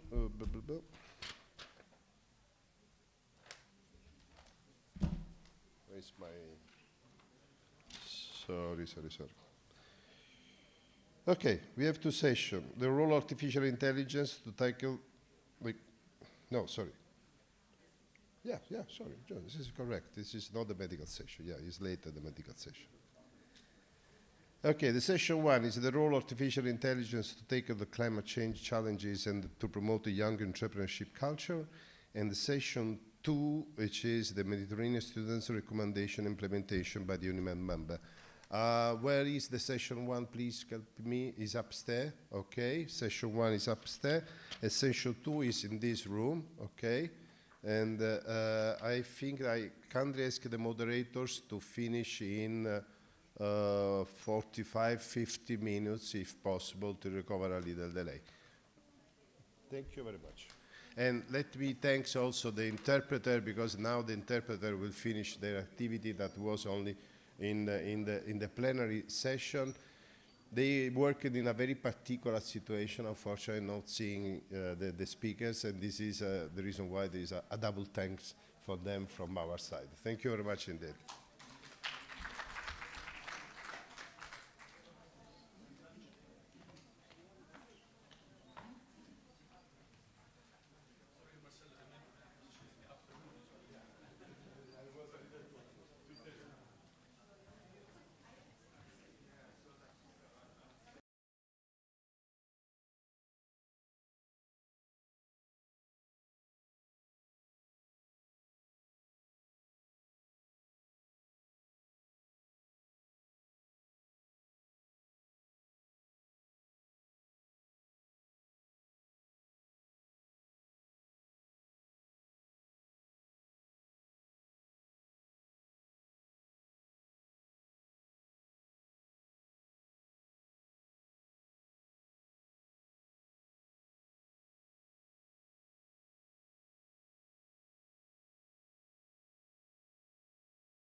representatives of, let's say, more formal associations in universities, that we also acknowledge the role of these other, let's say, associations in our universe, but with a very specific mission and perhaps not so involved in the governance of universities.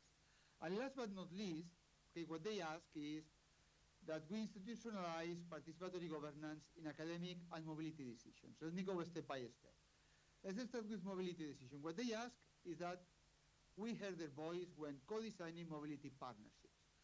I don't know if before signing an agreement with a partner university, you consider a student's voice. We don't do it. Okay? We don't.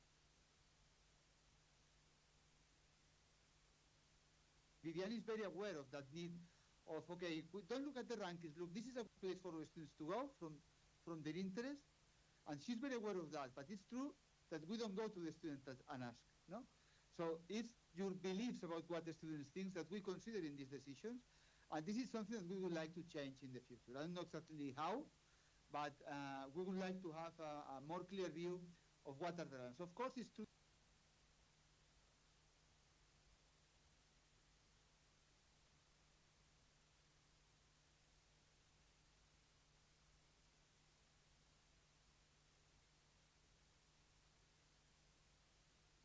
For improvement on that. And last but not least, and now I will need the slide, they ask us to integrate the students' views on academic governance. At the University of Barcelona, we are now following a process of making new regulations. This is something that all Spanish universities have done or will be doing in short time. Girona already did it, because there was a change in legislation and we have to make new decisions. So we are considering this in the way we define what is a student, what are the rights, what are the obligations, what are the rights of mobility students compared to regular students. So a lot of discussion coming there those days. But as I have very few time, let me go directly to what also Lorenz asked us to present here today.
Do this for all the students of your university or for international students?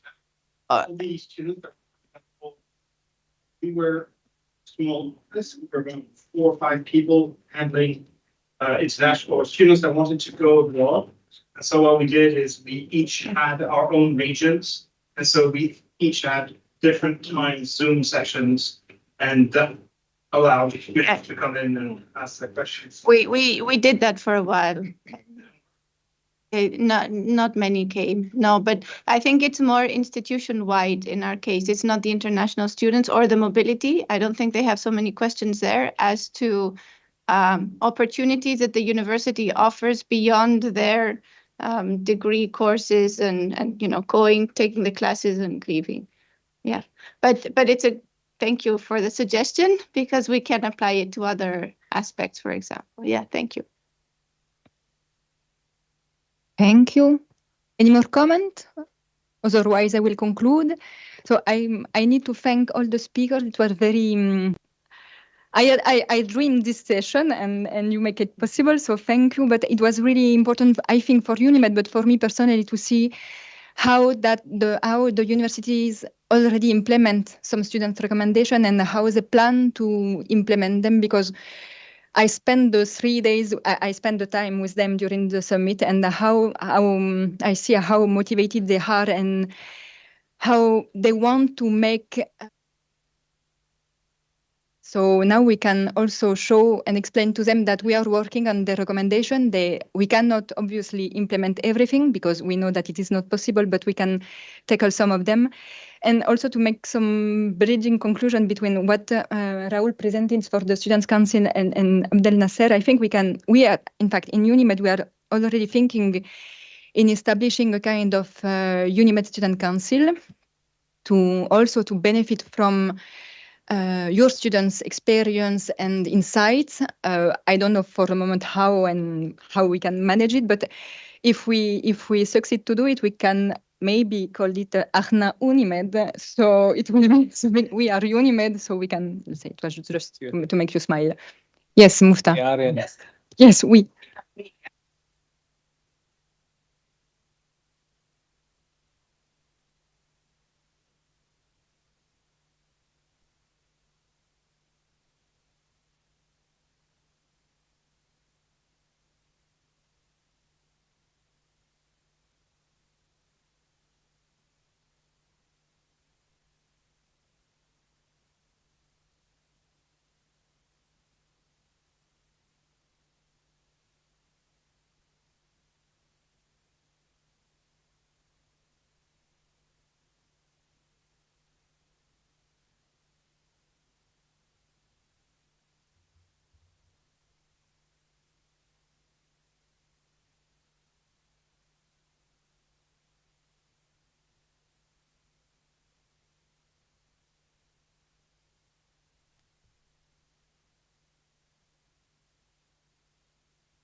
Può cominciare?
È così. You should come here. Yeah, this will a little bit long, still working in the presentation. Last minute thing. The last news. Yes. The last discoveries. All cardiologists do that. Yeah.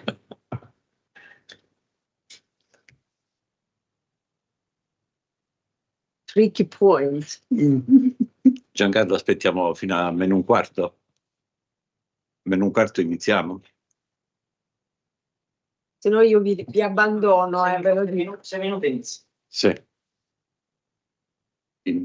Sì, che sono inizio questa. Ok, cosa? Questo lo mettiamo qui per lei. Noi mi chiamo Franca, va bene. Va bene. Va bene, sì, Alberto va bene così. D'accordo. Ah.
which substantially increase the cost of the system, are challenging governments and providers to innovate and transform the models of healthcare delivery.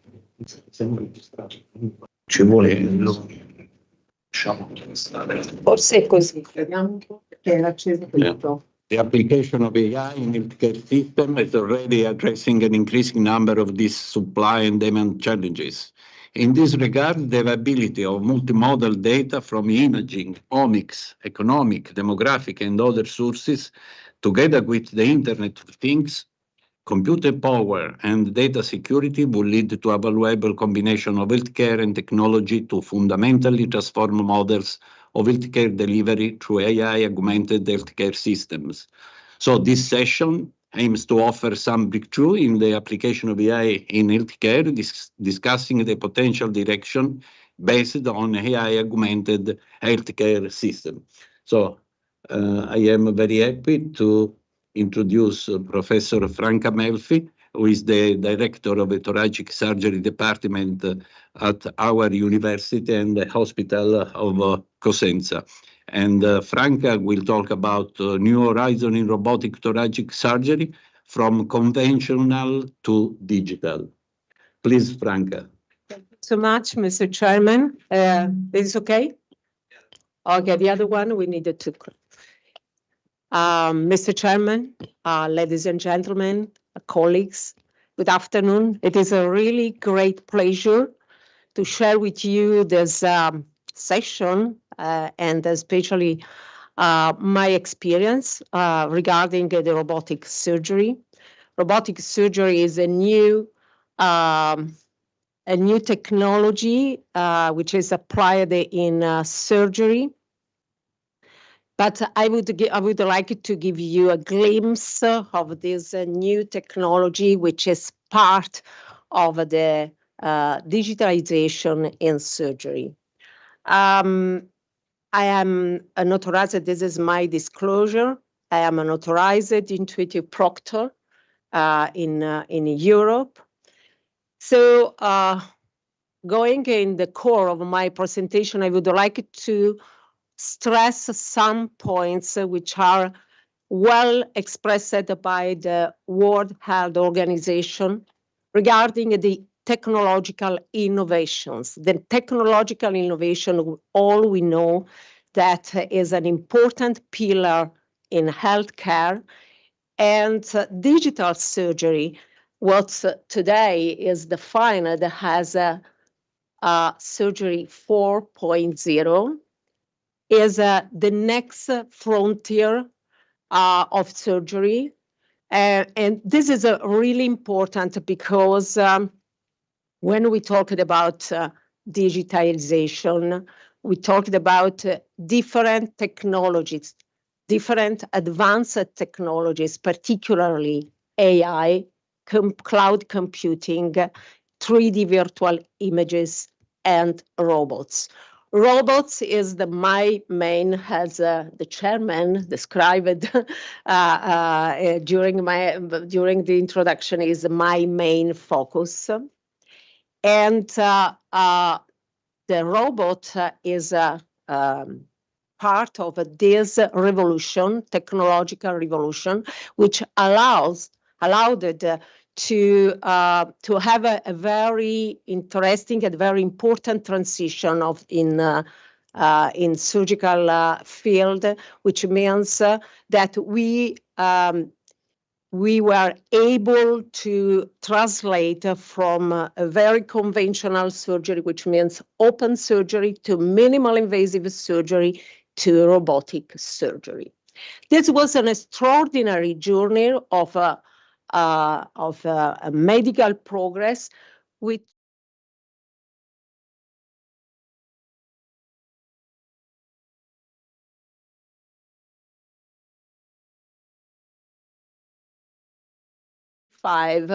by Leonardo da Vinci.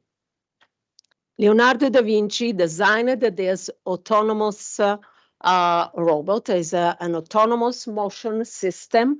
And interestingly, this kind of robot had articulated the legs and arms. And so it was a really a fantastic vision of what would come centuries later.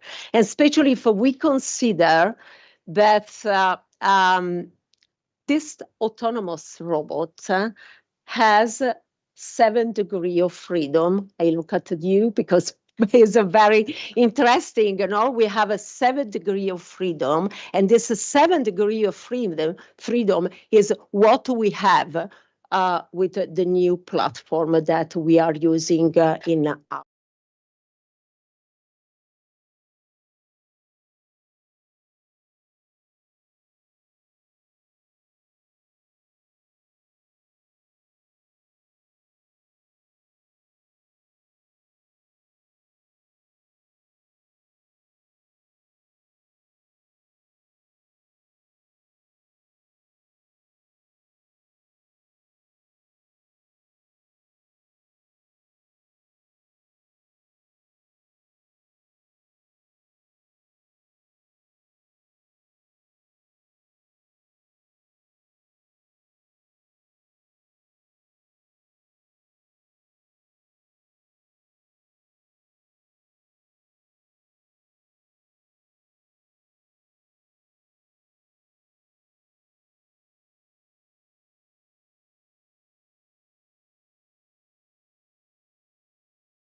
are able to teach us not how was in the past. So we have an exponential technology evolution that changed a lot the surgical training, but above all, we have, I hope, the digital training. This is the real revolution, and this is extremely important if we consider the crucial role that can have the digital training when we consider the gap between surgical demand and offer.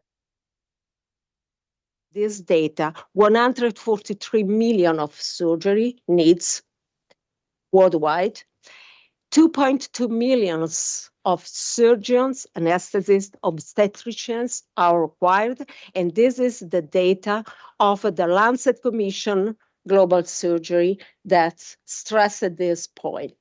So now we are here, and the idea, I listened yesterday a very amazing lecture and advices, and I hope that digitalization, AI, technology, innovation can give us the opportunity to overcome this gap. And especially if you look at the proportion of population without access to the surgery, and you see the color, the Mediterranean area is the very critical area. So this is my conclusion. Digitalization, especially through AI, is transforming surgical training, and this is absolutely evident, and also great potential to expand access to quality care across the Mediterranean. And the universities plays a key role for building equitable and collaborative network. The University of Calabria is open to start a collaboration, to have a network.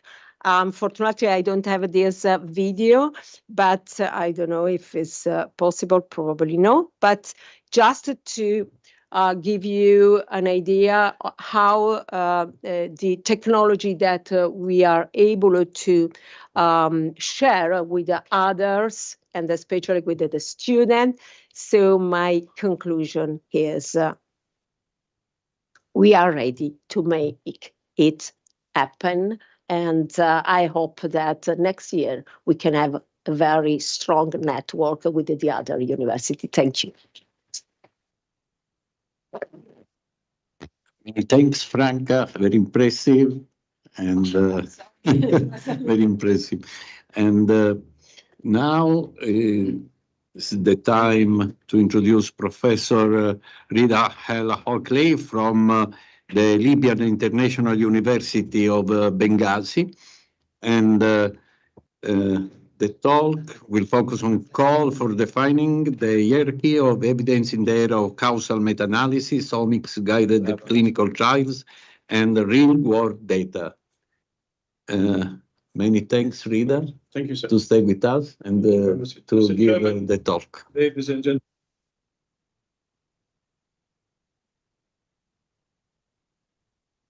Rewriting the. Can you hear me at the back? Okay. I think you are recorded because they are streaming by video. So all right. It's probably better if you. I'm pretty close to it's okay. No, it's okay. I'd like to stand. Okay. To redefine the hierarchy of evidence in medicine. These are my disclosures. We make decisions on treating or operating on patients, be it minor operation, be it robotic assisted surgery or not, based on certain recommendations. We call them class of recommendation. It could be class 1, which it should be done. Patient with stage 1 lung cancer should have lobectomy. This is a class 1 indication. Patient with end stage lung disease and lung cancer, stage 4, should not have surgery, perhaps. And that is a class 3 indication. All that is based on evidence. And you look here, you have type A evidence, type B evidence, and type C evidence, which is really poorly defined and is built on data from the 90s, from the Canadian surgeon who provided evidence-based medicine quite a while ago. An example here, you have patients with left main coronary artery disease. Professor Sairo will identify with that. left main stem disease, patients should have surgery. That will be a class 1 indication, surgery against medical therapy based on type A evidence. They also should have surgery over PCI if they have low risk for surgery. Patient with high risk for surgery or low syntax score may be considered for PCI. That also is a class 1 recommendation based on type A evidence. So what is a type of evidence? The difficulty, like even the European Society of Cardiology and the American Heart Association do not even agree on defining evidence. On what basis do we recommend or not recommend treatment or surgery for patients? These types of evidence, whether defined by the European Society or by the American Association, are compiled into a pyramid we call the hierarchy of evidence, which is the pyramid you could see here. At the peak, on the top of this pyramid, which is the most important one, which will give you a type A and a class 1 recommendation, will be systematic reviews, a meta-analysis, any meta-analysis, and we will let you know in a minute that not all meta-analyses are born equal. There's causal meta-analysis, which is superior than standard meta-analysis. But the current hierarchy does not differentiate between them. At the bottom of the pyramid, you have case reports and expert opinions. And this really is more or less widely accepted now. This is the website from Mount Sinai Hospital only last month, showing the evidence of hierarchy we have that I have shown you in this pyramid is the core principle of evidence-based medicine today. Okay, and although most experts disagree on defining the evidence, but most agree that the current well-designed systematic reviews, meta-analysis, again, any meta-analysis, are at the top of the pyramid, and expert opinion, anecdotal experience at the bottom of the pyramid, like you have seen. So the current hierarchy actually respect these RCTs, meta-analysis, as we said, retrospective trials, but it doesn't talk about real-world evidence. You will see more in a minute. It doesn't talk about master protocol trials, which is taken the world by storm. It doesn't talk about causal meta-analysis, and it doesn't talk about omics-guided clinical trials. Omics here we mean genomics, proteomics, transcriptomics, as well as metabolomics, and so on, which are very sensitive tools that you could use to say if this treatment is effective or not effective for patients. Let us start with the next generation clinical trials, which basket trial, umbrella trial, and platform trial. In the last 5 years alone, they've been recognized by PubMed more than 100,000 times. So if each of this paper was referenced only once, you'll have almost a million references or citation in the last 5 years for these trials. So these trials are important. Why they are important and so popular? Because they're easy to do. If you look here, the basket trial, about the average or the mean number of patients needed for this trial, this is a meta-analysis, by the way, of these trials. About 200 patients is the mean number of patients required to give you that trial, and can be conducted within 2 years, completed before 2 years. And the same apply for umbrella trial, about 300 plus patients. The platform trial can take as long as it likes, because it can be called immortal trial, it can go forever. As far as the disease is concerned, you can carry on with that trial for lifetime. It needs, again, only limited, about 800 patients, but not more than that. It can be completed. It can give you results within 4 weeks.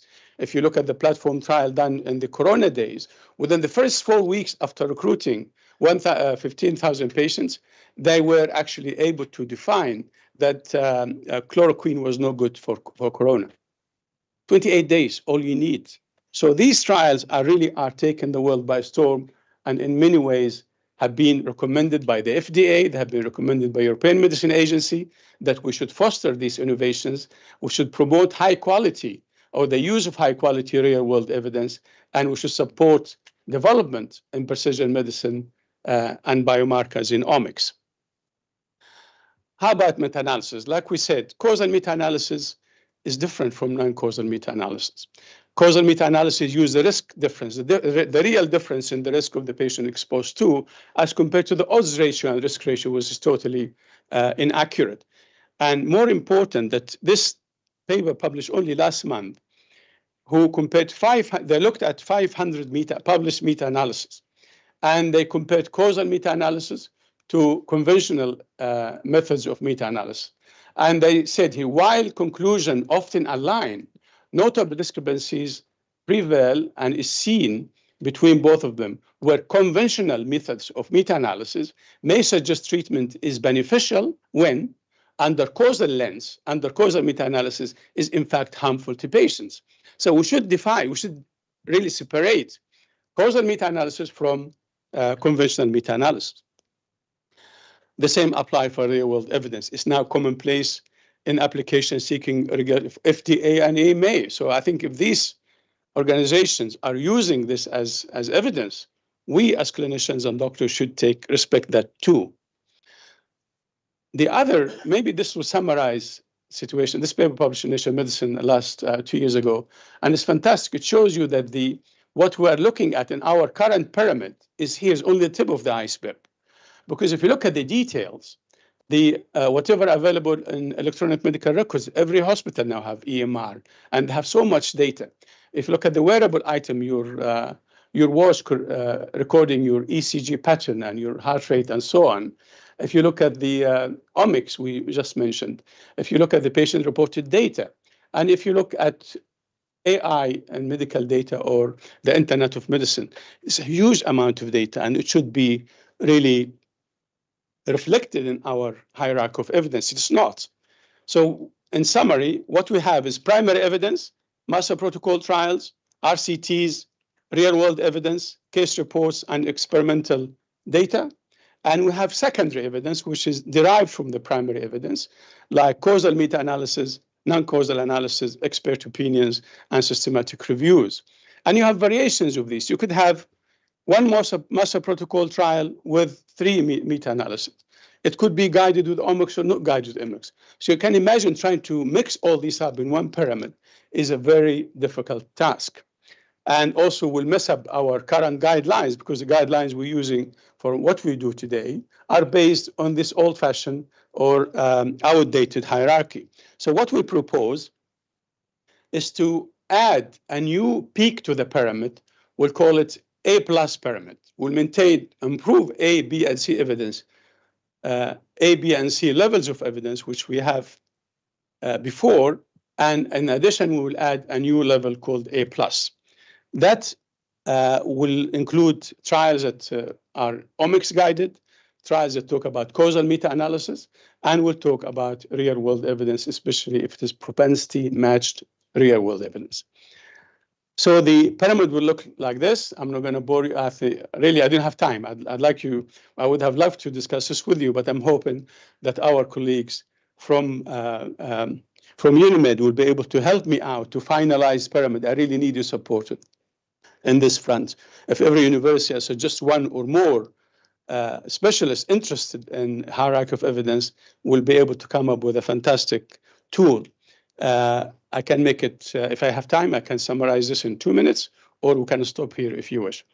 Okay, so really, to make it simple, I think I probably have to read it from here because I cannot see the screen. You simply ask yourself, is this an omic guided trial? If the answer is yes, if there are more than 3, you will have A+. If it is less than 3, it will be A2+. And if it's real-world evidence, propensity match, it will be A3+. If it's less than 3, it will be A4+, and so on until you go to the end. You will have 16 levels of evidence that you will be able to dissect your papers, and you say with confidence that this paper is strong evidence we can rely on, or a weak evidence we should not be using. I'm hoping that we'll get our colleagues from UNIMED to support in this front, and would like that to have published this in our Journal of Best Available Evidence Medicine, which is a new journal we started only early this year. And please, if you read the barcode here, you'll be able to access the journal and hopefully follow on and expect the final draft of the new evidence of medicine by October this year. Thank you. many times. Interesting. And now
combined, that this is underestimated by women.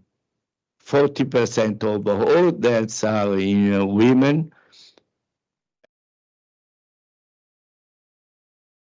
It is 20% greater in women versus men. So at the other end, women underrepresented in research. Only, as you know, only 30 to 40% of randomized clinical trials included the women in the randomization. So not all deaths are equal in Europe, and believable or not, Italy is not a low cardiovascular risk as France and Spain. So we need an action to reduce cardiovascular burden in Italy and of course in Europe as well. So the question is why artificial intelligence in cardiology? And one important reason to use artificial intelligence and to reduce the misdiagnosis that, as you can see here, is approaching to 1 million in the United States per year. So this slide shows the disruptive technology, interventional cardiology. One is the coronary stent. Coronary stent decreased the restenosis rate. And TAVI was introduced in 2008. Is a percutaneous implantation of aortic valve. In 2010, we started the use of edge-to-edge technique to treat patients with severe mitral regurgitation. Then in 2021, we introduced the treatment of tricuspid regurgitation. And finally, 2024, we started the use of artificial intelligence to increase the power of diagnosis using ECG. And here you can see a typical ECG of a patient with STEMI. STEMI means the worst infarct possible, the total occlusion of a coronary that should be treated timely to reduce mortality. And here you can see a patient with acute coronary infarction. Here the coronary is occluded, and with the coronary stent we can recanalize the vessel and therefore reducing cardiac mortality and morbidity. The key point is that the process is starting with the ECG. ECG should be done according to a European Society of Cardiology in 10 minutes from the first medical contact. So patients with the chest pain should have ECG in 10 minutes, and this, as you can imagine, it's very difficult in a real-world scenario. So we need a system, and I will show you some of the data that can allow to obtain automatically the diagnosis of STEMI patients without the lecture of a cardiologist. And then we were interested in ECG, and as a matter of fact, ECG is an ideal substrate for deep learning AI applications. It's widely available, reproducible. We have millions of ECG, very well characterized with the phenotype. We should combine to obtain the system that I will show you, million of ECG with symptoms, with data from laboratory data, so should be very well characterized. And here you can see the system that we developed is a system that allows, using a smartphone, the picture of ECG. The ECG is sent to a server, so it's not a true app as we are thinking about the app system that is all in the phone. The phone, it works only to make a picture. The picture is the system is in the server that not is in the phone, in the smartphone. And in a few seconds, the system can resend to you the data. So this is a very common question in the cardiology audience. Is will artificial intelligence beat humans, will beat cardiologists? And the answer is yes. We tested the AI versus a very good cardiologist. And here there is no time to go into details. The solid line, this line, is a sensitivity and specificity of AI, and the red line is the sensitivity and the specificity of a well-trained cardiology. So the bottom line is that, believable or not, the AI is superior to a well-expert and trained cardiologist. And I will show you some data to convince you that this system is more accurate than cardiologists. And the first case is a patient that I recently visited. Is a male of 48 years old with hypertension, diabetes, and obesity. Patient was asymptomatic. And this is the ECG of this patient. So the part, the interesting part of this system that making a picture of this ECG that, as you know, represent the electrical signals of the heart, we can obtain some data on mechanical properties of the heart. And in fact, this system demonstrated a reduction of left ventricular function measured as ejection fraction that was equal to 36%. And as you know, the normal ejection fraction should be 55%. And of course, we demonstrated that this percentage, this result was reliable since we also performed an echocardiogram that demonstrated a dilated cardiomyopathy. So this is the first demonstration that from an ECG that is collecting electrical data, we can obtain mechanical result. It's impossible. This will be not possible from an expert physician of cardiologist. So the second cases is a female, 52 years old, with a family history of CAD. LD was the LD cholesterol was 180, and also the patient was asymptomatic.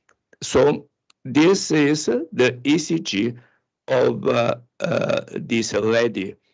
It's a quite normal ECG. So I and many other cardiologists that we showed this ECG were only consistent with the diagnosis of a normal ECG. As a matter of fact, the system identified the coronary artery disease that was then demonstrated with a CT scan and then a coronary angiography. And this stenosis, tight stenosis, was treated with a stent.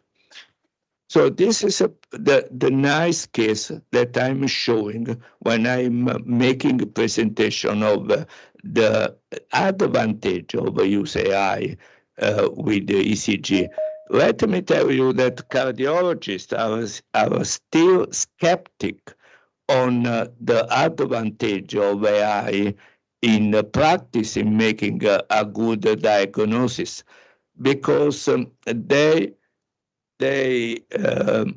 don't understand the so-called black box. So AI has a part that is not understandable. So you should believe the data, but differently from Excel program that you can make with a calculator every data, in artificial intelligence, we cannot prove why the result is like I'm showing you. And the case that I'm presenting is a 71-year gentleman with a history of smoking, hypertension, diabetes, food amputation, obesity, and dyslipidemia. The patient was admitted at our department with a diagnosis of infarct, of STEMI infarct. And this is ECG. For who are familiar with the electrocardiogram, this looks like a true ECG. Also, when I reviewed this ECG from my junior eye confirmed the diagnosis of STEMI infarct. However, the AI analysis demonstrated that was hyperkalemia, high potassium level, and the rhythm was a junctional accelerated rhythm. So also expert cardiology can have some advantage from AI technology. And the coronary angiography that we did demonstrated no stenosis and no occlusion of coronary arteries. So the story is longer, but in the interest of time, I will cut some slides. So the advantage, as I told you, is the possibility to assess ejection fraction from ECG, and we also demonstrated a good correlation between AI and echo. And finally, the wearable device. We first demonstrated that with Apple Watch, we can obtain multiple reads ECG, and to avoid the use of cardiology for interpretation, we demonstrated that artificial intelligence can be used with high specificity and high sensitivity. I'm going to close this presentation showing you two additional studies. The first is the possibility to make a diagnosis of coronary artery disease, only making a picture of the face of the patients. So this is really a new and exciting tool for diagnosis. And the last study that I'm going to show you is this study published in Nature Medicine, demonstrated in randomized way. So this system should be tested as a new drug, new device. And the way to test this system is to use the randomization to assess the reliability of the system. I have no time to go into details, but this is the first study that demonstrated in a randomized trial that AI with the ECG reduced the mortality, the blue line versus the control therapy, so control system without AI. So this is a first demonstration that AI can prolong the life. So in conclusion, thank you for the invitation. The AI can make the diagnosis of STEMI better than a cardiologist, better than an expert cardiology. And the advantage of this system is to speed up the access of patients with STEMI or patients with coronary artery disease in critical condition to cath lab to reduce mortality. Okay, and the innovation of interpretation of ECG is that from an electrocardiogram, it is possible today to measure the ejection fraction, the function of the right and left ventricle, the hyperkalemia, the pericardial effusion, and even the clinical outcome. Finally, these new systems that are introduced in clinical practice, however, should be tested prospectively. Many studies of AI are done in retrospective manner. And to my view, from my standpoint, this system should be used after a randomization as every new drug or device that should be included in clinical practice. And thank you for attention. Thank you very much, Professor Indolfi. Very, very interesting. And now the last speaker, Professor Alberto Reiner, who is Professor of Bioengineering at the University Campus Biomedico of Rome, will talk, Alberto, about micro and nanotechnology for precision medicine. Thank you, Alberto. And just a few questions at the end of the talk of Alberto, please. Thank you, Mr. Chairman. Thank you very much for this invitation, for attending this conference and giving my contribution on micro and nanotechnologies for precision medicine. Indeed, I am not a clinician. I am a bioengineer, and my focus is a bit more on basic research. So I won't be really talking about AI, but AI will also enter my talk. So I am professor at Università Campus Biomedico di Roma. Well, I lead, let's say, distributed research unit because many of my collaborators are indeed in the CNR Institute of Nanotechnology in Lecce. So, I mean, we are here now, and you can imagine that it is quite a hard life to commute between the two laboratories. So our group has a background in tissue engineering. So mixing, let's say, cell biology with biomaterials to produce 3D construct of living cells. And actually, we are more focused into reaching the micro and the nanoscale to build structures which deal with single cells, especially to test their mechanical properties with a single cell resolution. Especially, we use this very nice technology, which is called two-photon polymerization, which is a non-linear optics technology that allows to precisely write in 3D with a resolution which is well below 1 micron. We are talking about 100 or 200 nanometers resolution, so that we are able to build matter around cells at a resolution which is below the single cell scale. So today I will briefly overview his approach so that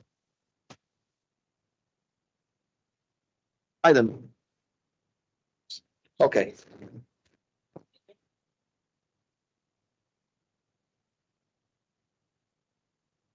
Non sono io chiuso.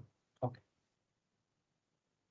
So I will talk about like micro and nanotechnology as key enabling technologies in precision medicine for what concerns target drug delivery and advanced in vitro models.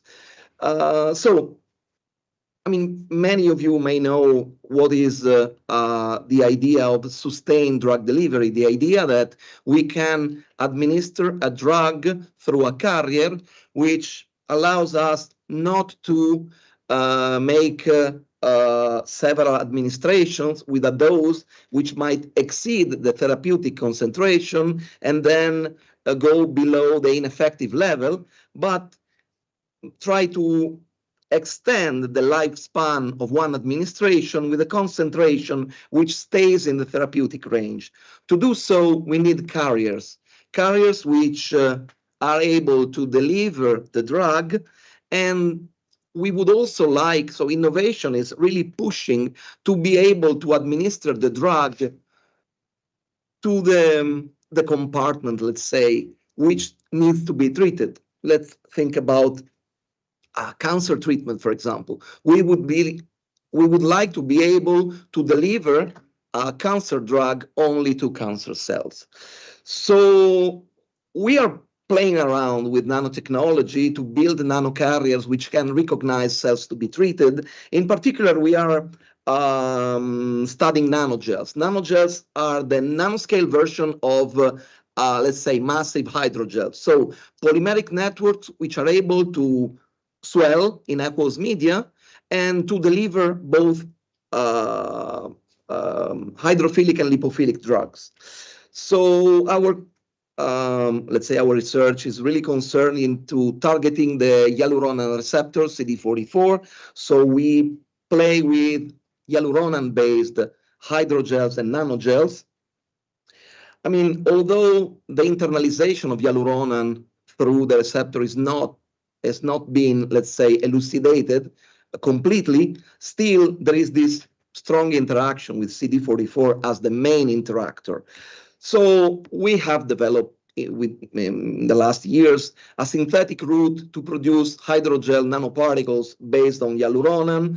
I will not, I will go through the synthesis, but just to show you that we are able to produce small nanoparticles which are very effective as drug delivery systems. More importantly, we demonstrate, although we did not really elucidate the mechanism, but if we block CD44 on target cells, which are ovarian cancer cells. So this is an in vitro model, but if we are able to block the receptor with anti-CD44 blocking inhibiting antibody, we are able to block the uptake of nanogels.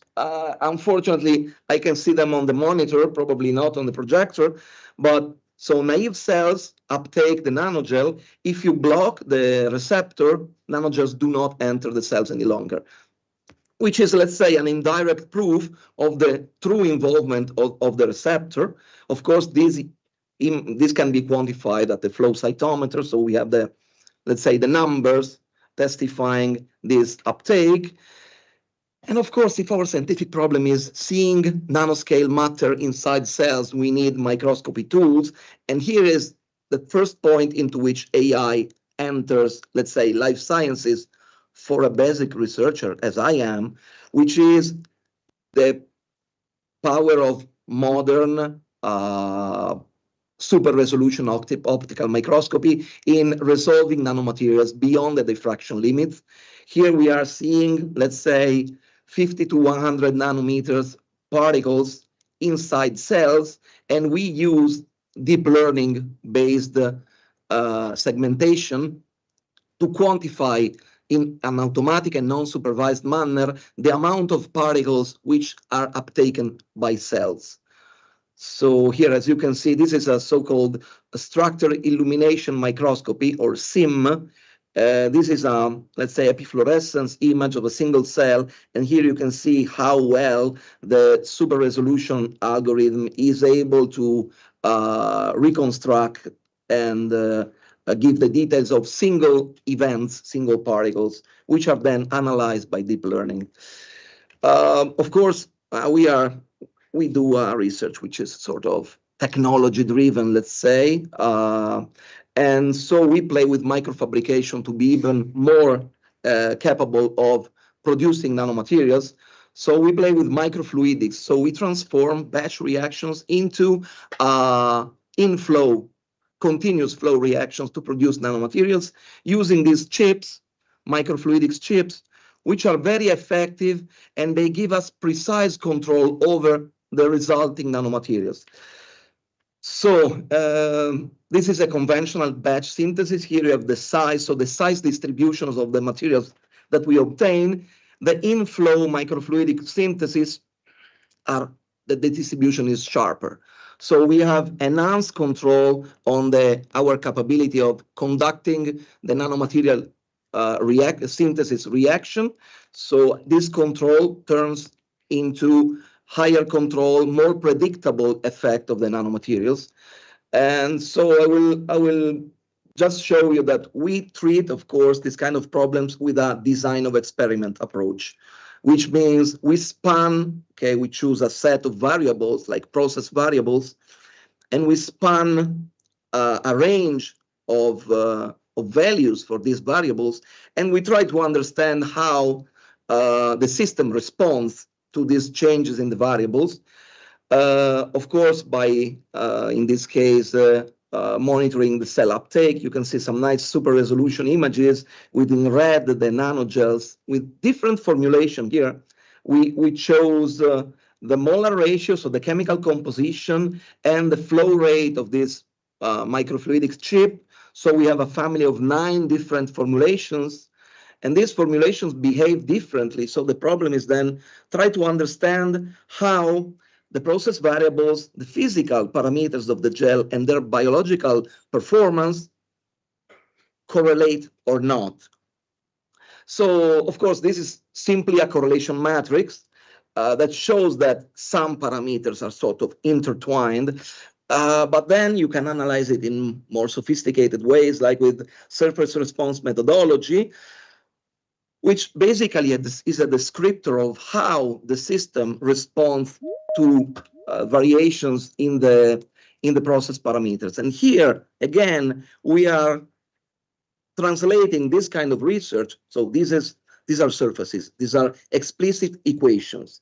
Here we are doing, we are working on translating this approach of design of experiment to feed an AI-based system, which, I mean, is expected to be able to predict the, so to support us in the on-demand nanomaterial synthesis based on a functional requirement. I want a nanogel with this performance, and the system is able to dictate the process variables that I have to follow to have that specific nanomaterials. This is what we are doing with explicit equations. The AI is probably the next step for us. And of course, the other pillar, I will try to go even faster, regards the advanced in vitro models. So why are we in need of in vitro models? Here is the typical stage of drug development in which you have thousands of compounds from the combinatorial chemistry, and then preclinical trials, clinical trials, and in the very end, probably one drug is approved, maybe. So there is that so-called translational valley of death, and one of the let's say, of the handles that we have to tackle this translational valley of death is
let's say, a joint approach to the real mission of this initiative.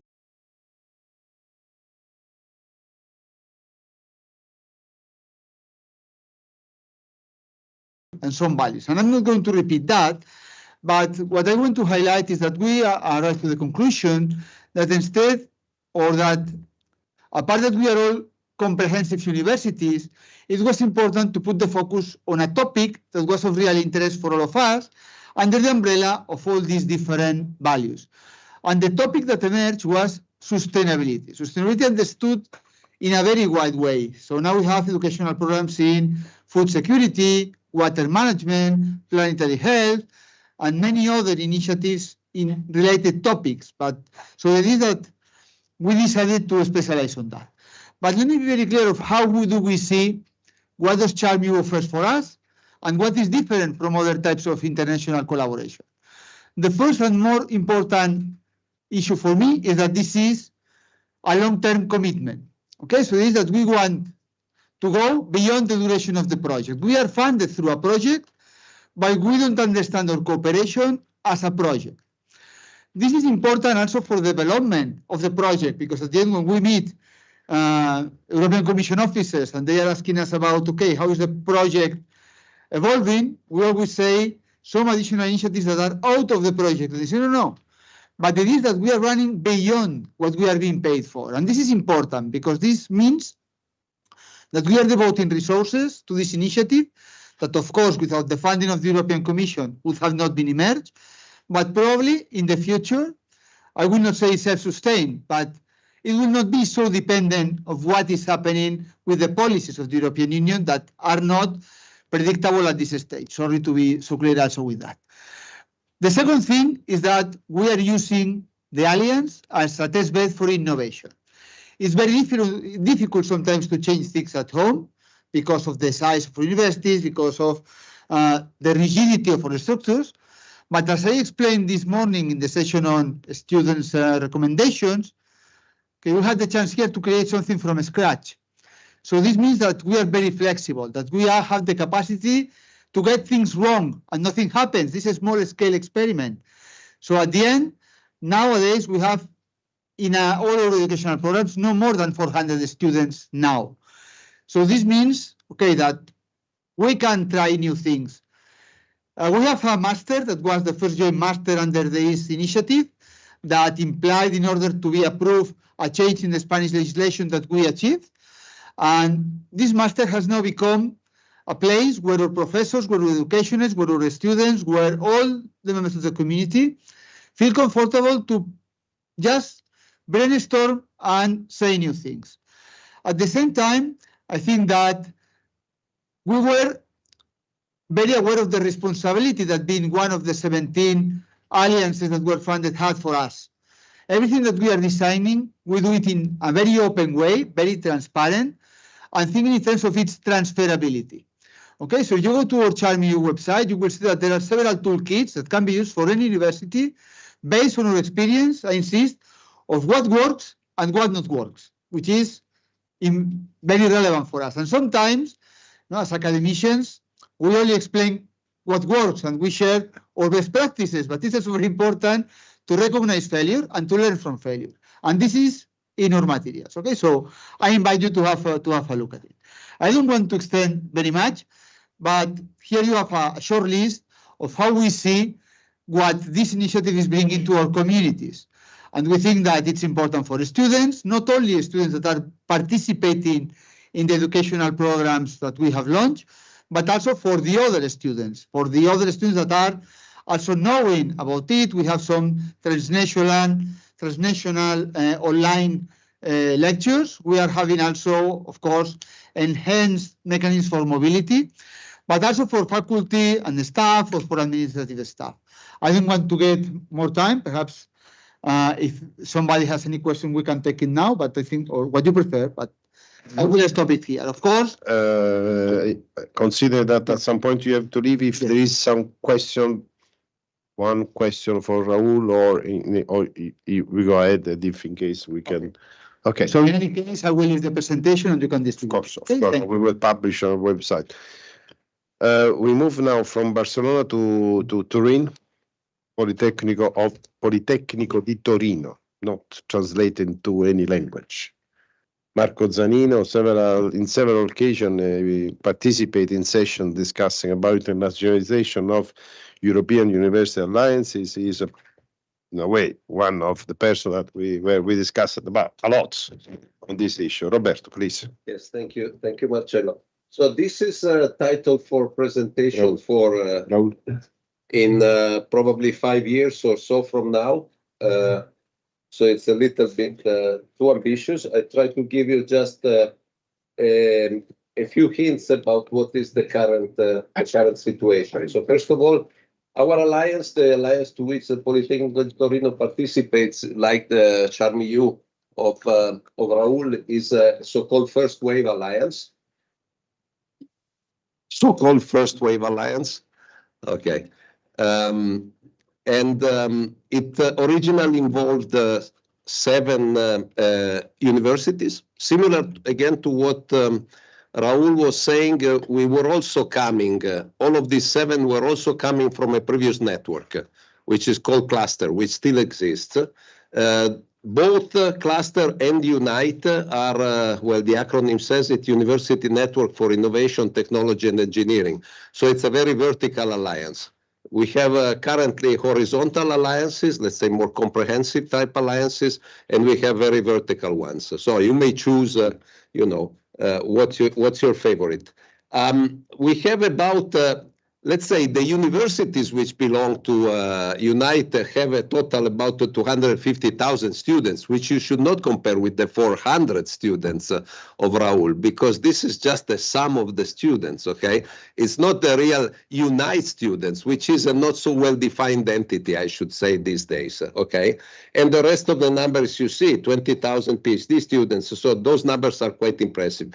Eventually, in 2022, for the same reasons that, again, Raul mentioned, we grew a little bit because we were already 7, we became 9, and we added the 2 universities which were not part of Cluster, which were TU Graz and Wrocław in a University of Technology in Poland, in Austria and Poland, respectively. The rest of the group you see there, and there is a glimpse of a general, let's say we call it, dialogue in Torino, okay, a couple of years ago, to give you an idea of what the community is. Now, Unite is part of a big framework, of course, which is called the European University Initiative, which was born under the push of Monsieur Macron, and eventually reached this quite impressive and for some a bit perhaps too much size of 65 alliances, which is almost 600 higher education institutions in Europe are currently involved in this exercise. Definitely, as you read there, most ambitious exercise in higher education internationalization ever, I think, this we can say, at least in the European Union. This sort of timeline and all of those, rectangles give you an idea of the things in which Unite is currently involved. So you have the institutional projects, which are the Erasmus Plus pilot and its successor, this Erasmus Plus 2.0, which is currently ongoing. They tell us from the Commission that is forthcoming a so-called bridge, which should complete the framework program, let's say, Horizon. And then what will be is a big question mark. But we do not have only that. We have had the funding from the Horizon 2020, also institutional. More recently from the Horizon Europe, so-called widening, in the sense of widening to former Eastern European countries. And then we have been able to win some competitive funding, which are the yellow things you see, Horizon Europe, Digital Europe, other Maria Sklodowska stuff, etc. So the alliance from a certain point of view is, I would say, quite successful, engaged in many, many things. But again, the question marks, the general question marks that you see also in the bottom are very general and I think affect all of us. Now, just to give you a flash of what is inside this box of this Horizon, this Erasmus Plus 2.0 project, which is currently running, it is, to give you an idea, it's 14 million project for the 9 partners for 4 years. So we are not getting rich. I'm still driving a Dacia Logan, and so I didn't make it to improve my personal condition and wearing a fleece from a Polish university. So anyway, that's the thing. I highlight some of these work packages. This is one of the illnesses of this thing. You know, no universities are arranging work packages, and this aims to become a model for the universities of the future. We told many times to the European Commission, we hope earlier or later they will listen to us. Anyway, we are doing something in different fields. European degree is a very strong keyword these days from the point of view of the education side. We are doing quite a lot in the so-called digital campus, taking advantage of the fact that we are very strong, let's say, in IT, etc., because of the nature of the network. And we are also doing, I would say, quite a lot since the first project in the field of doctoral education. In the beginning, it didn't seem so clear because this was just Erasmus, if we could, push. But doctoral education is a nice bridge between education and research. And so it might become interesting also in perspective. Now, recently, those nice group of guys, which are our, bosses in the clouds, etc., presidents and rectors of the United Universities, decided during a meeting in a fancy location like the Frankfurt airport to have different general approach, and so push for so-called holistic approach. So the alliance is trying to shift from purely education exercise, Erasmus plus stuff, blah, blah, to more including research and innovation and service to society. So all of the missions of the, let's say, the knowledge square. This is the ambition, which of course requires money, and engagement, etc. So we will see if this is going to fly. Now, this is my last slide. I tried to put together, because I learned about this idea of, we've been talking about this for several years now, but this, the idea of the session today, I just learned at lunch or something. So I tried to put together, instead of eating or giving up some dessert, to put together some things here just to stimulate the discussion. So my summary here for the time being is for the future, for the next 5-year presentation. But European University Alliances, they were created with these Macron objectives. If you go back to the book, and read the Sorbonne speech, then there were two objectives. One was this seamless mobility inside this group of universities, which should affect 50% of the students. Forget about it, of course. There's no money for that. There's no nothing for that, no infrastructure, no nothing. So, but people try to push in that direction. Second objectives, competitiveness, was completely forgotten until Mario Draghi, put up the word again in his report, and then everybody started talking now, how can we contribute to competitiveness? But this is clearly changing quite a lot of the picture. And so if you heard around the Brussels voices, there will be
Not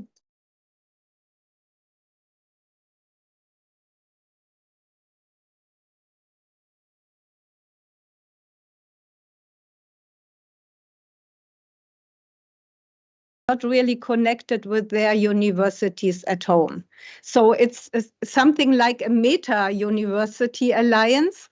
And so they interact together. So I'm not sure if the Murcia colleagues want to add something.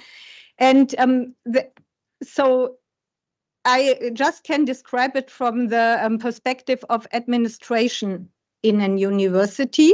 And so more or less, what I present you is also also new for me as well a bit, because it's not really disseminated in the university, because it's another atmosphere or orbit where it happens. But what I can say mostly, and the seed funding program is introduced to you to Ariane, because she already took part in such a seed funding program. But what I would like to add to your pros and cons is that it's we can take advantage of the innovation which happens in these alliances due to admission. So in Germany, I'm not sure about your countries, studying is a public good. And so admission rules are very, very strict. And there is hardly any change we can make, because it's from ministry regulation, and so strictly regulated. But when a European alliance asks for special admission ideas, then they have much more power to change things. One thing is short-term admission. So it's really strict, and you need to be enrolled, and you need to pay all the fee. Only if you come, also if you only come for 8 weeks, and maybe probably you'll only be in Cologne 4 weeks out of this 8 weeks, and the other 4 weeks you study online, then still you have to pay the same things you have to pay for a whole term. And so a Unival changed it. We never would have such a power. And also the digital equipment, we would never have the chance to get such a digital equipment in the University of Cologne due to so many rules and regulations. But when a university network like Unival comes and together on a much higher perspective ask the federal state for something, then it's, you can imagine, it's completely different compared to only the University of Cologne would ask. And so I would really suggest that we take advantage of the innovation power which comes out of these networks, and due to the idea to bring European and Mediterranean university networks together, I think it's very important, because the Mediterranean perspective is completely lacking in our network. Although we are together, we are two of the UNIMED partners in a Unival, but still that's not sufficient to bring the Mediterranean perspective in our network. And so just to give an idea to the seed fund projects with the minimum project ideas which is offered, it's 25,000 euro for a project you can apply. And Ariane, do you like to share your experiences briefly?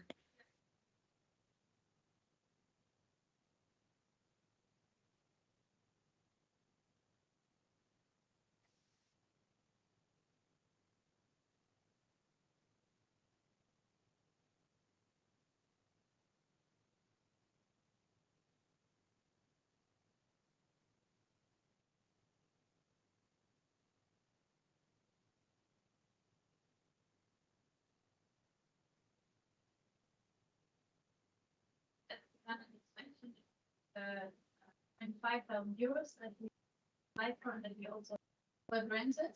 And the pro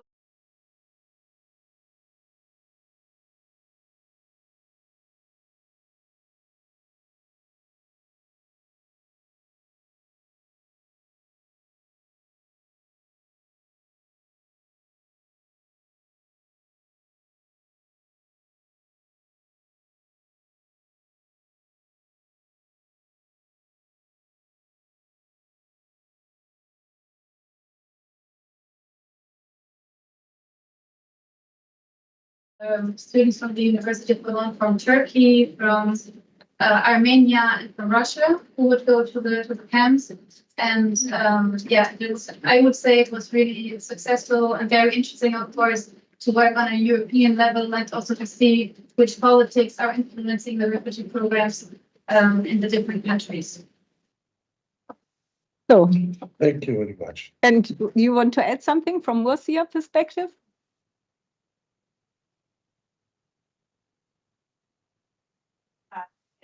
We are not in charge, particularly of the UNIMED. We are working in the Senan area, but there are other colleagues that are responsible of this project. But as professor, I collaborate as a facility of the UNIMED. I think that is a good opportunity for the students, for staff, and professor to put the research to the cooperation in research and innovation activity, and also it's. I think that is very interesting to say that in our case, I think that probably also in the other European universities, the students should be very involved in the project, but in the case of the seed funding, the students can apply also to this project. So the student of the different university can design a project on the topic of the UNIWEL, and they also carry out this project. So yeah, thank you. That was also very important. Thank you very much. Thank you very much, because also on this case we have other tips, additional tips. Now I invite Luigi Boccia from the hosting institution, the University of Calabria, to present. There is a presentation already there. Okay. Thank you again, Suzanne, also you for your presentation, and also the University of Murcia. It's like very sensible. So good afternoon to everybody, and thanks for inviting me. I will talk you about a third wave European University Alliance. I would like to stress the fact that this is a third wave because the perspective with respect was what was mentioned before changed quite a lot. Indeed, it becomes really difficult to identify free available partners among the ones with which you traditionally have a relationship, a cooperation relation. And so we basically had to set up an alliance dealing with partners we never knew before in a detailed way. And this is the first key point which should be taken into account. It is much more intense as an effort to reach an outcome with this starting point. You can see here the basic numbers of the alliances, which covers quite a large area of Europe, and it reaches up or involves also Turkey, having about 200,000 students involved. At variance of the universities alliances which were presented before, in our case, we had to find a free common ground to build on the proposal. And in our case, it was peace, inclusion, and society, equality, things like that. So they are very solid roots to build a university, shared values, but they are very far from concrete actions. And this is something which is, in the short midterm, I would say, very, very difficult to handle. Because at the end, as all the other universities, alliances we were mentioning before, we wanted to have an impact in education, in research, in engagement, impact on the society, and doing that from this starting point was extremely hard. So we tried to identify some benefits for students, academics, and the set of tools which we used. Let me say that they are not so different from the ones which were reported before. So this is a first point to take into account. So I would be really surprised if tomorrow there would be a university alliance in the framework of maybe Mediterranean call, which can come up with a totally new idea. So at the end, what you want to have is seamless mobility, kind of joint degrees which can be accessed to our students, a set of benefits for academics and staff, and that's it.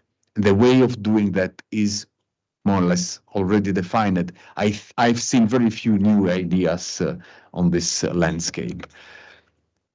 To achieve these objectives, we have set up some flagship actions, okay?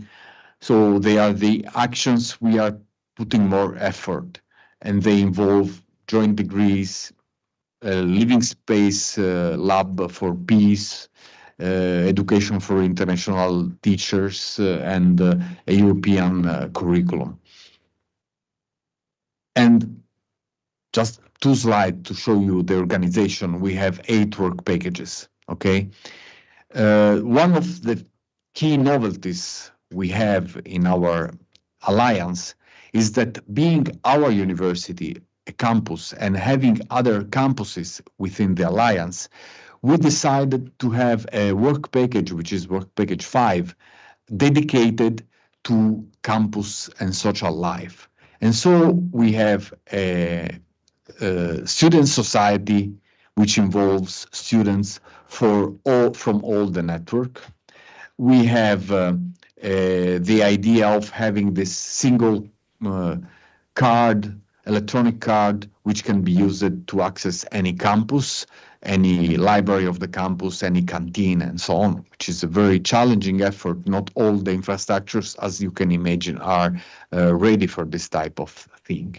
There is an aspect related to the conduct, the cultural aspects, because someone coming here can feel harmed, not secure, maybe coming from a different culture, and the same can happen in a different sense. So this is something which we are handling as well.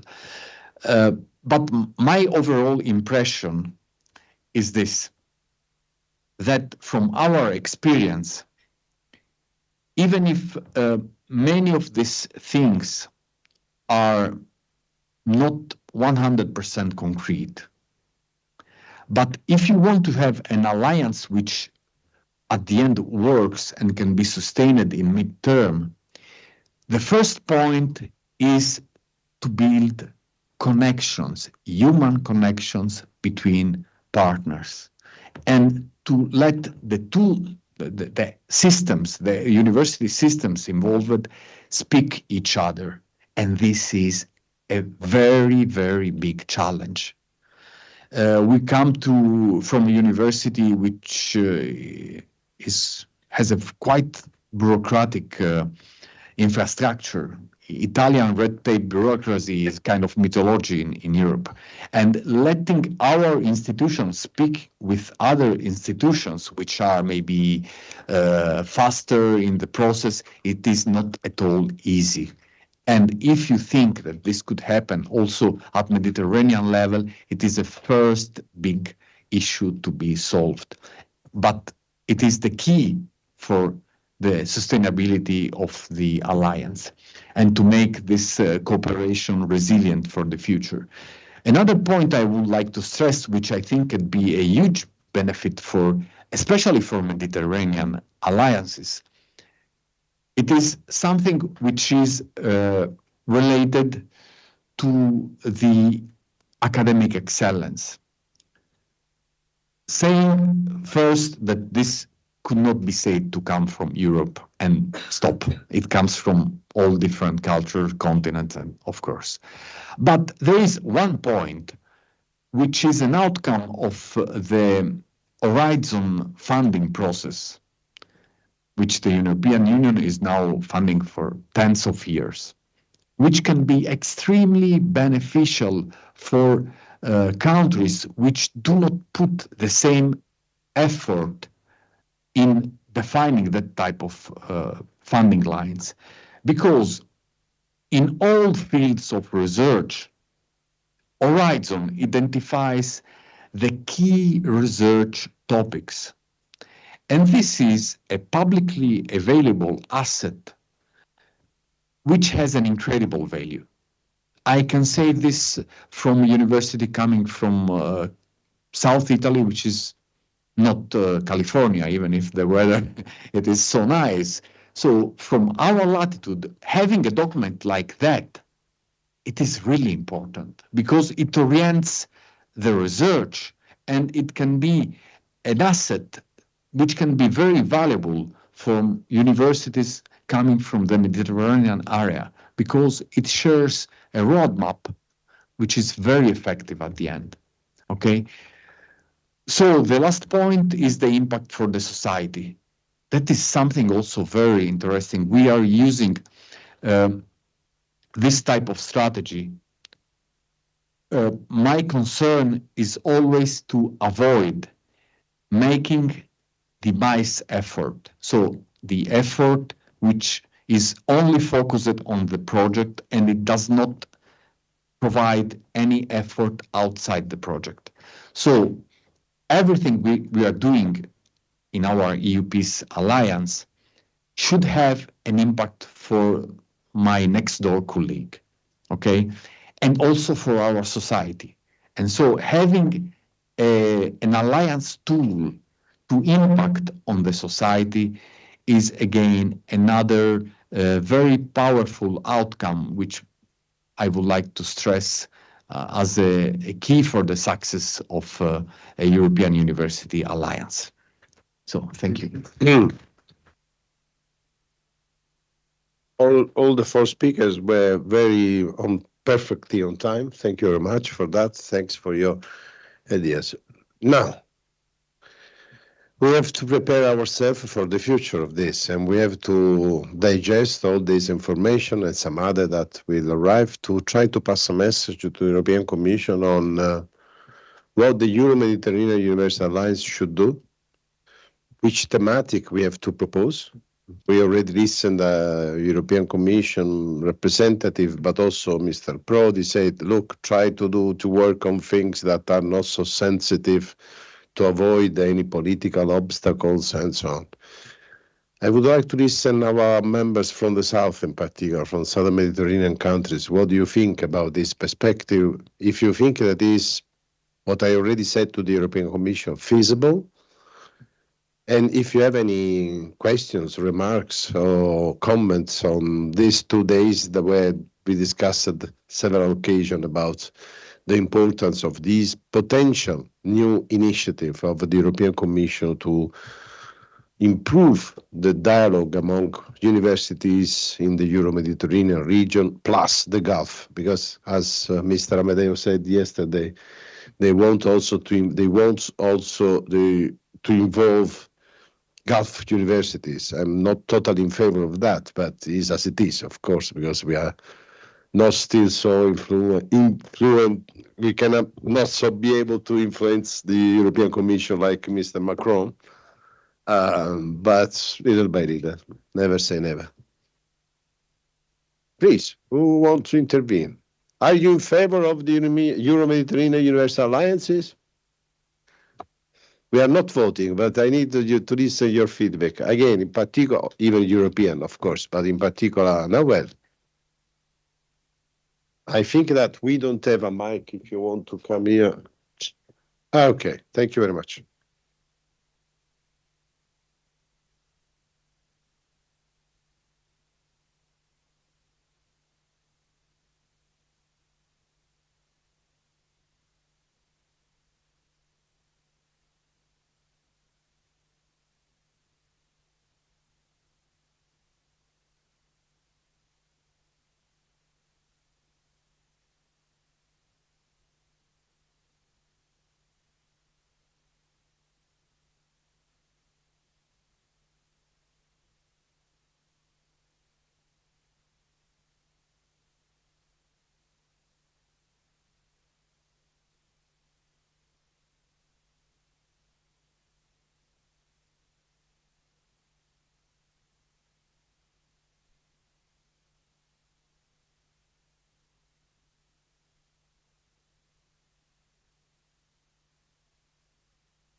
Thank you, Noel. Very important, your message. I have something to comment, but please, in the meantime, any other comments, proposal, something to underline, ideas? We have time because next week I have to send a letter. I need some feedback from your side. Ala, please.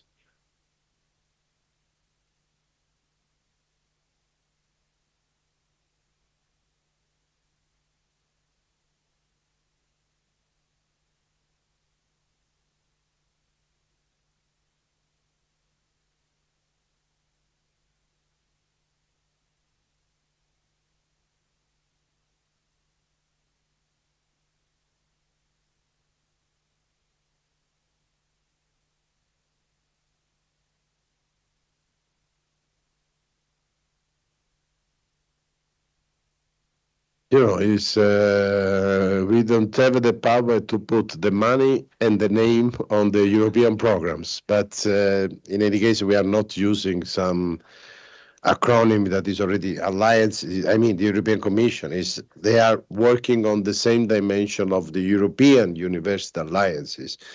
By nature, should be Euro-Mediterranean, but then if they open to the Gulf, could be Euro-Arab University Alliances, but this means another thing, politically speaking, that we are excluding someone else that is already excluded by definition. Okay, I'm talking about Israel, but it's not in our. But we can eventually explore. But the issue is now, again, to convince the European Commission to define very transparent and clear criteria. I try to comment what Noel said. At the beginning of this exercise of European Commission, at some point they say yes to our ideas, okay? Launch the Euro-Mediterranean Universal Alliances. I was so surprised. I was mentioning to Roberto an Italian joke, an Italian very nice story, but it's too complicated for me to translate. They say yes. We were asking. At some point you say yes. Why yes? And now they asked me, okay, give me a list of universities. Look, it's not the way to work. I said, there's not an issue that we have to select by ourselves university and so on. First, which thematic you want to sponsor? How many pilots you want to do? Just one. One is not enough. You have to do at least two. Now it seems that they want to sponsor 3 and they are looking for the money internally, obviously. I already said to Michele Amedeo and his colleagues that the university from the south should be selected in close collaboration with the ministries to avoid, because we don't need enemies. We need partners, okay? Even the thematic, I think that is another important suggestion, should be discussed. And this role should be played by the Union for Mediterranean, because there is no time to launch every single consultation. Could be something that the Union for Mediterranean that discuss daily with the ministries eventually could decide.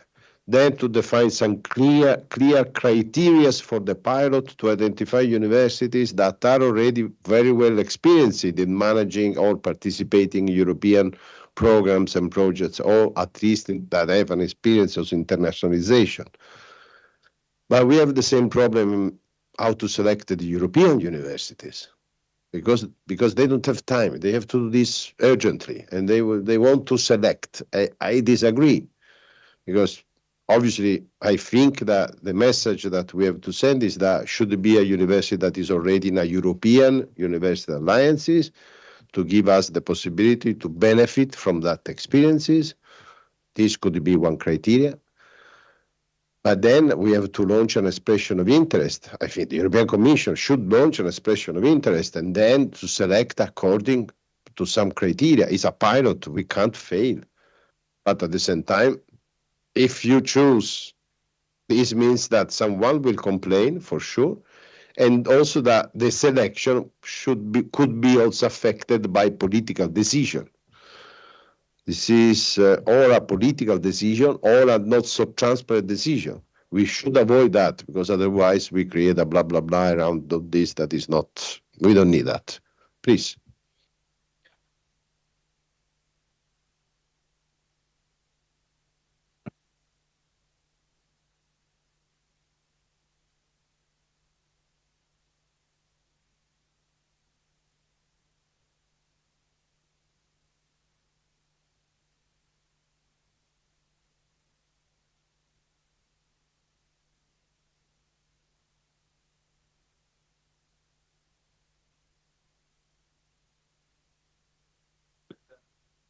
cannot ignore them, but we have to make sure that they don't control, because this will get into that sort of political view. And maybe there are differences in countries, but in my country, with that division and other things, make it worse. Is sort of trying to keep that independence and academic freedoms. Obviously, I totally agree. Obviously, if you have any comments, if you want to, but I think that this is another point. Criteria first, because otherwise, if you just say, ask names, I totally agree with you. Criterias. And then also, I think that academic freedom is, and autonomy in universities, autonomy, not only autonomy is a problem. But as Susanne mentioned, this initiative sometimes could disrupt what is an habits in the country, because something from outside arrive, oblige you to do something different, and this will contribute to change or oblige you to discuss in a different way. This could be the very interesting element. Roberto, want to say something?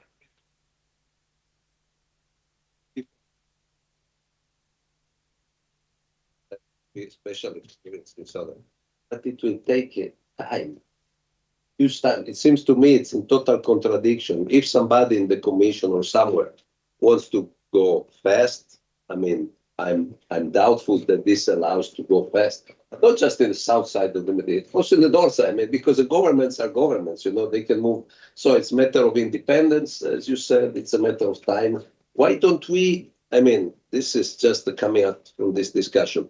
Why don't we recommend, I mean, this would be, in any case, I guess, the way the commission in the end will decide or can think of going. I mean, they issue calls normally, and these calls have to be as open and transparent as possible. But, of course, they have their criteria inside the call.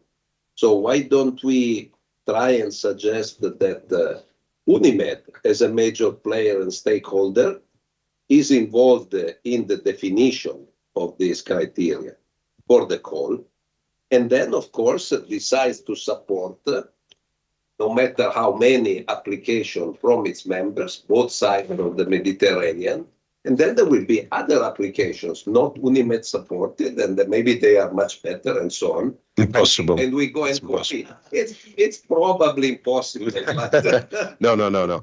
But for what we compete, because I don't think we can go out of this, you know, with the nomination. Somebody saying you, but not you. Look.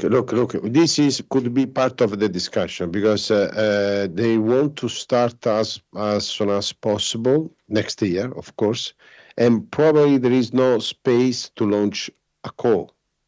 This is the issue. But it's not our. I prefer to launch a call and to have that there is not only competition, that we could assist our members and to apply.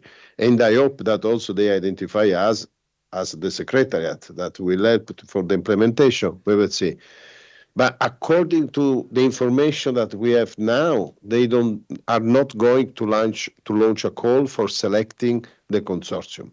They will encourage universities to build consortiums. We will see. I will propose, this could be part of a document that we have to send. We could propose to launch a tender and to start at the end of 26. It's not urgent at the end of the day. It's not urgent. Something is a pilot. Could start also at the end of 26. Marco Abate, please.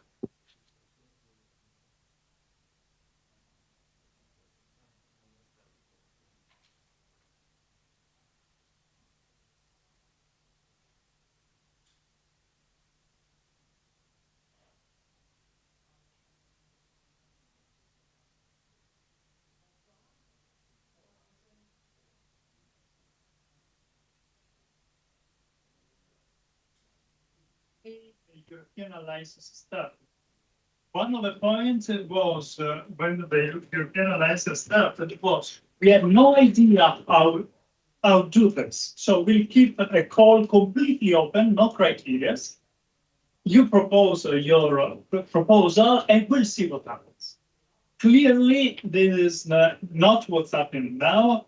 It shouldn't happen now because, as has been said before, it's very important to learn from the experience from the previous universities, which means that this should guide the writing of a criteria for the choice of this pilot study.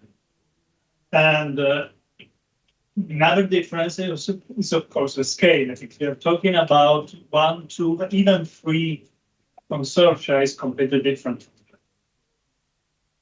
And I completely agree with you. I see it as very dangerous a procedure that based on nomination by somebody else. It should be some kind of call or something that's, as you said, we do not really need to start into pilot investigations. It's too early, by the way, because we need time to develop this. And it's important it should be open. But as somebody else said, one of the criteria, since we want this to work, is that the universities in the consortium should already have some connection, somehow together. They should already know each other. That's the. According to the topics, that's more difficult. I completely agree that.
Because if we don't touch sensitive topic, we don't solve the problem that we have. But this is another story.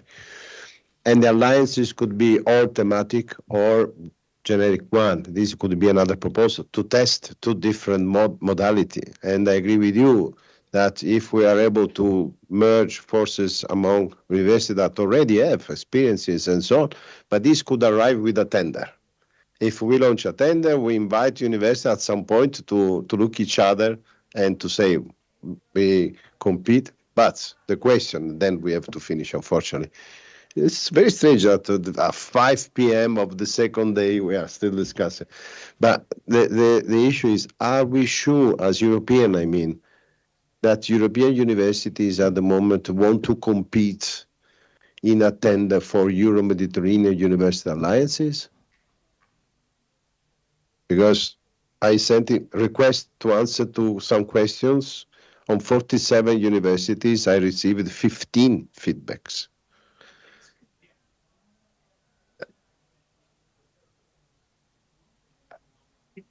Exactly, exactly. This is another issue because from transparency, I totally agree that we need a tender. But if at the end we are discussing, at the other end we have 8 European universities, we launch a tender for two, I don't know, many universities for what?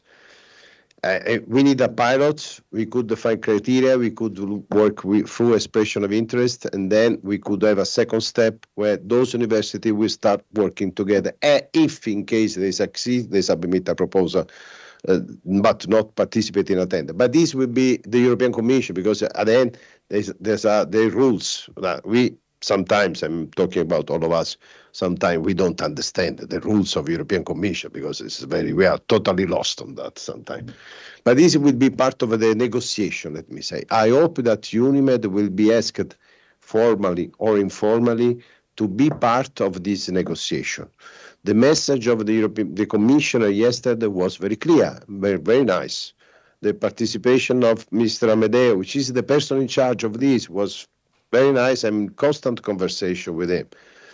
I have some hope that we can guide, but to guide, I need your feedback. I will consult all our members in this. I can ask you to send your feedback, and then little by little, it could be at some point that in September we should organize something online to go into details with those that are interested to contribute and so on with some specific guidelines. Concerning thematics, we are full of ideas, not only UNIMED, but yourself. We will see what the European Commission, in which direction they... 3 weeks ago, we proposed climate change among the other topics for the climate initiative that we are managing. 3 weeks ago, they said, no, it's too vague. So, see, 3 weeks ago was too vague. Is no climate change. Yes, interesting, but what does it mean in terms of Euro-Mediterranean Universal Alliances? Last week, they said, yes, very interesting. The same person, you know. There is some confusion. It's normal. Everything is new, but there is a political momentum very, very important. We are in the position not to just to read document and to criticize. We are in the position to contribute to write document. It's totally different, okay? With all the different ideas, and then we will see. We have to go to the closure of this today's downstairs in the Aula Magna. Thank you very much.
Okay,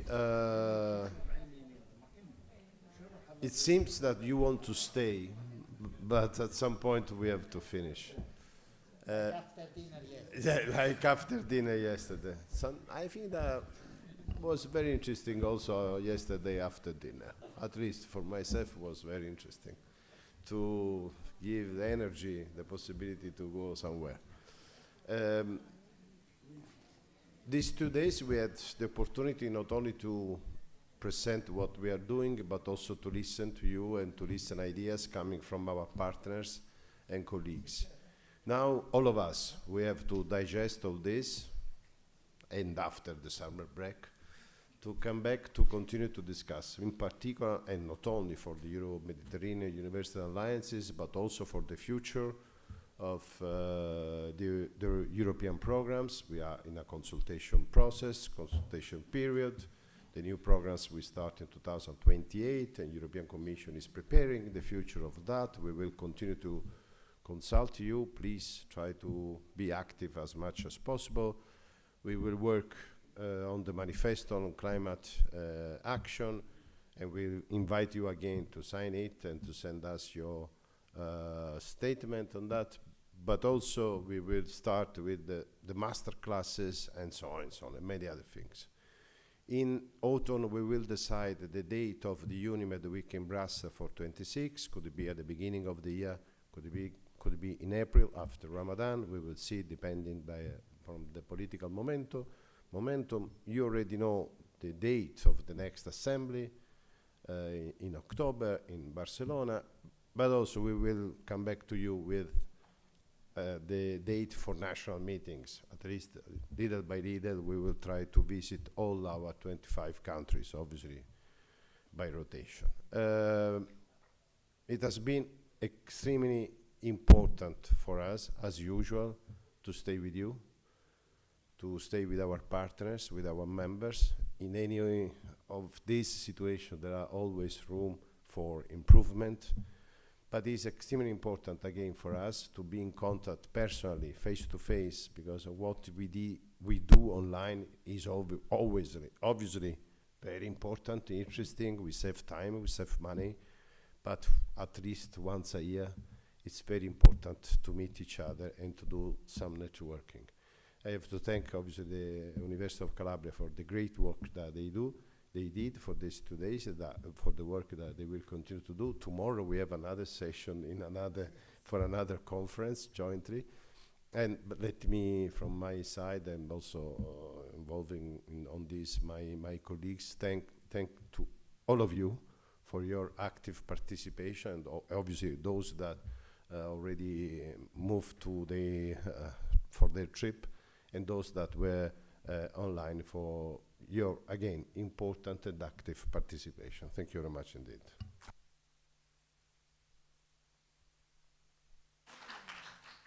You didn't leave me anything to say. Well, first of all, I would like to thank the University of Calabria for their warm hospitality and for hosting us with this session. And I'd like to thank in person Professor Nicola Leone, the rector of the university, and all the academic and administrative staff, and also the logistics, including the security. And I would like also to thank the Carabinieri and the Italian police and everyone who contributed to our well-being and our safety, and for feeding us as well. Again, this beautiful city here, we were privileged to be in this beautiful city, on your beautiful campus, which is sometimes very unusual to be in a greener campus, the infrastructure that you've got, and I'm sure you must be proud of the infrastructure and of the human resources and the intellectuals that you have in your university. And we had listened to some inspiring sessions this afternoon. We were privileged and honored to have the presence of His Excellency, the former Prime Minister and the former Commissioner, Professor Romano Prodi. We were also honored to have the presence of the Governor of the region of Calabria. So once again, thank you very much.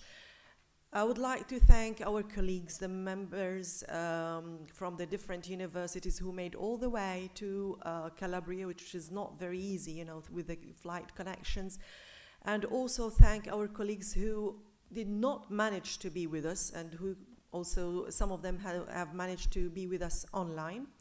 A special grateful note goes out to the students as well, who participated in the startup competition. And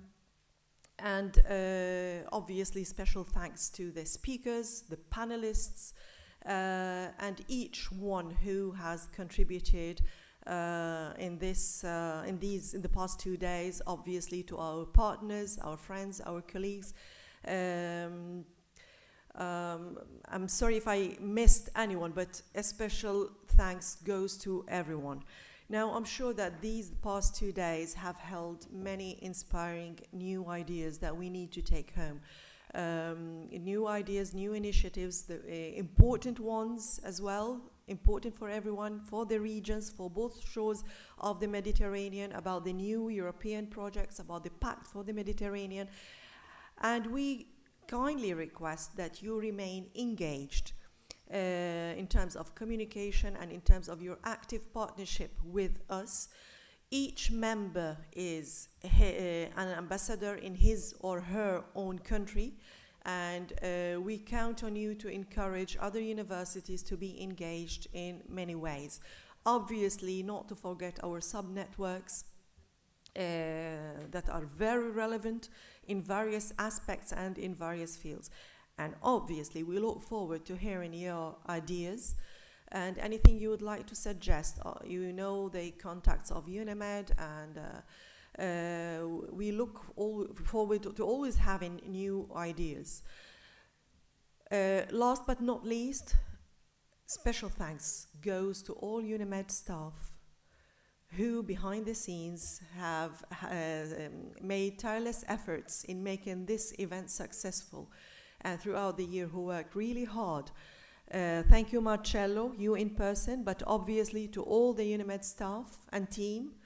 Thank you again, and we look forward to the next General Assembly in Barcelona in October 2026. But I'm sure that before that date, we have some other events, and we look forward to your participation in the future events, whether in the Venice Festival or the Mediterranean Student Summit or the UNIMED Week in Barcelona, in Brussels, or any other future events. So thank you very much.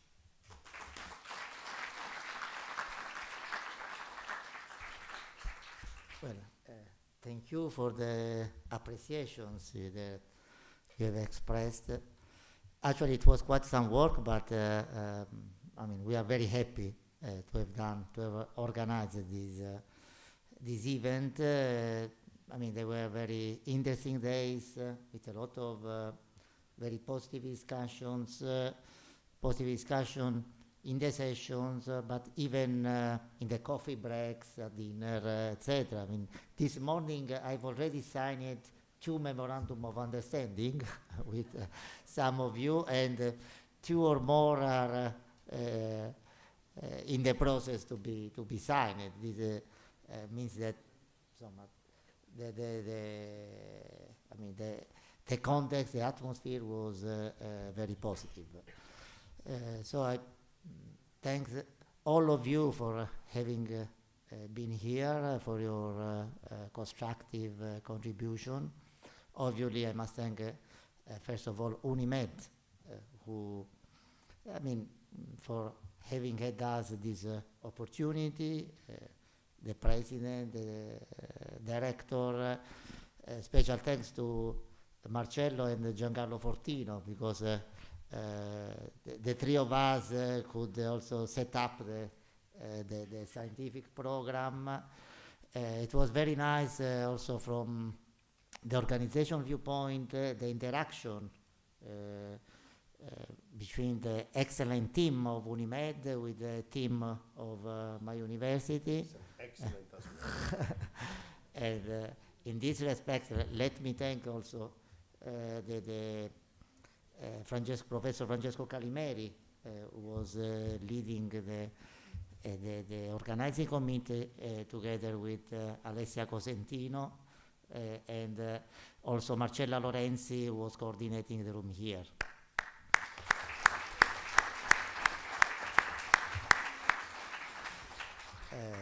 So, I mean, it's time to go. Like yesterday, the bus were going, but we're still enjoying dinner, and after dinner at our Poly Bistro. So see you, all of you, at UNIMED 26.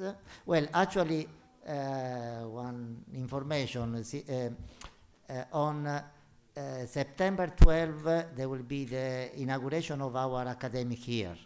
So all rector or president who want to join are very welcome here. Just drop me an email and you will receive an official invitation to be here. So,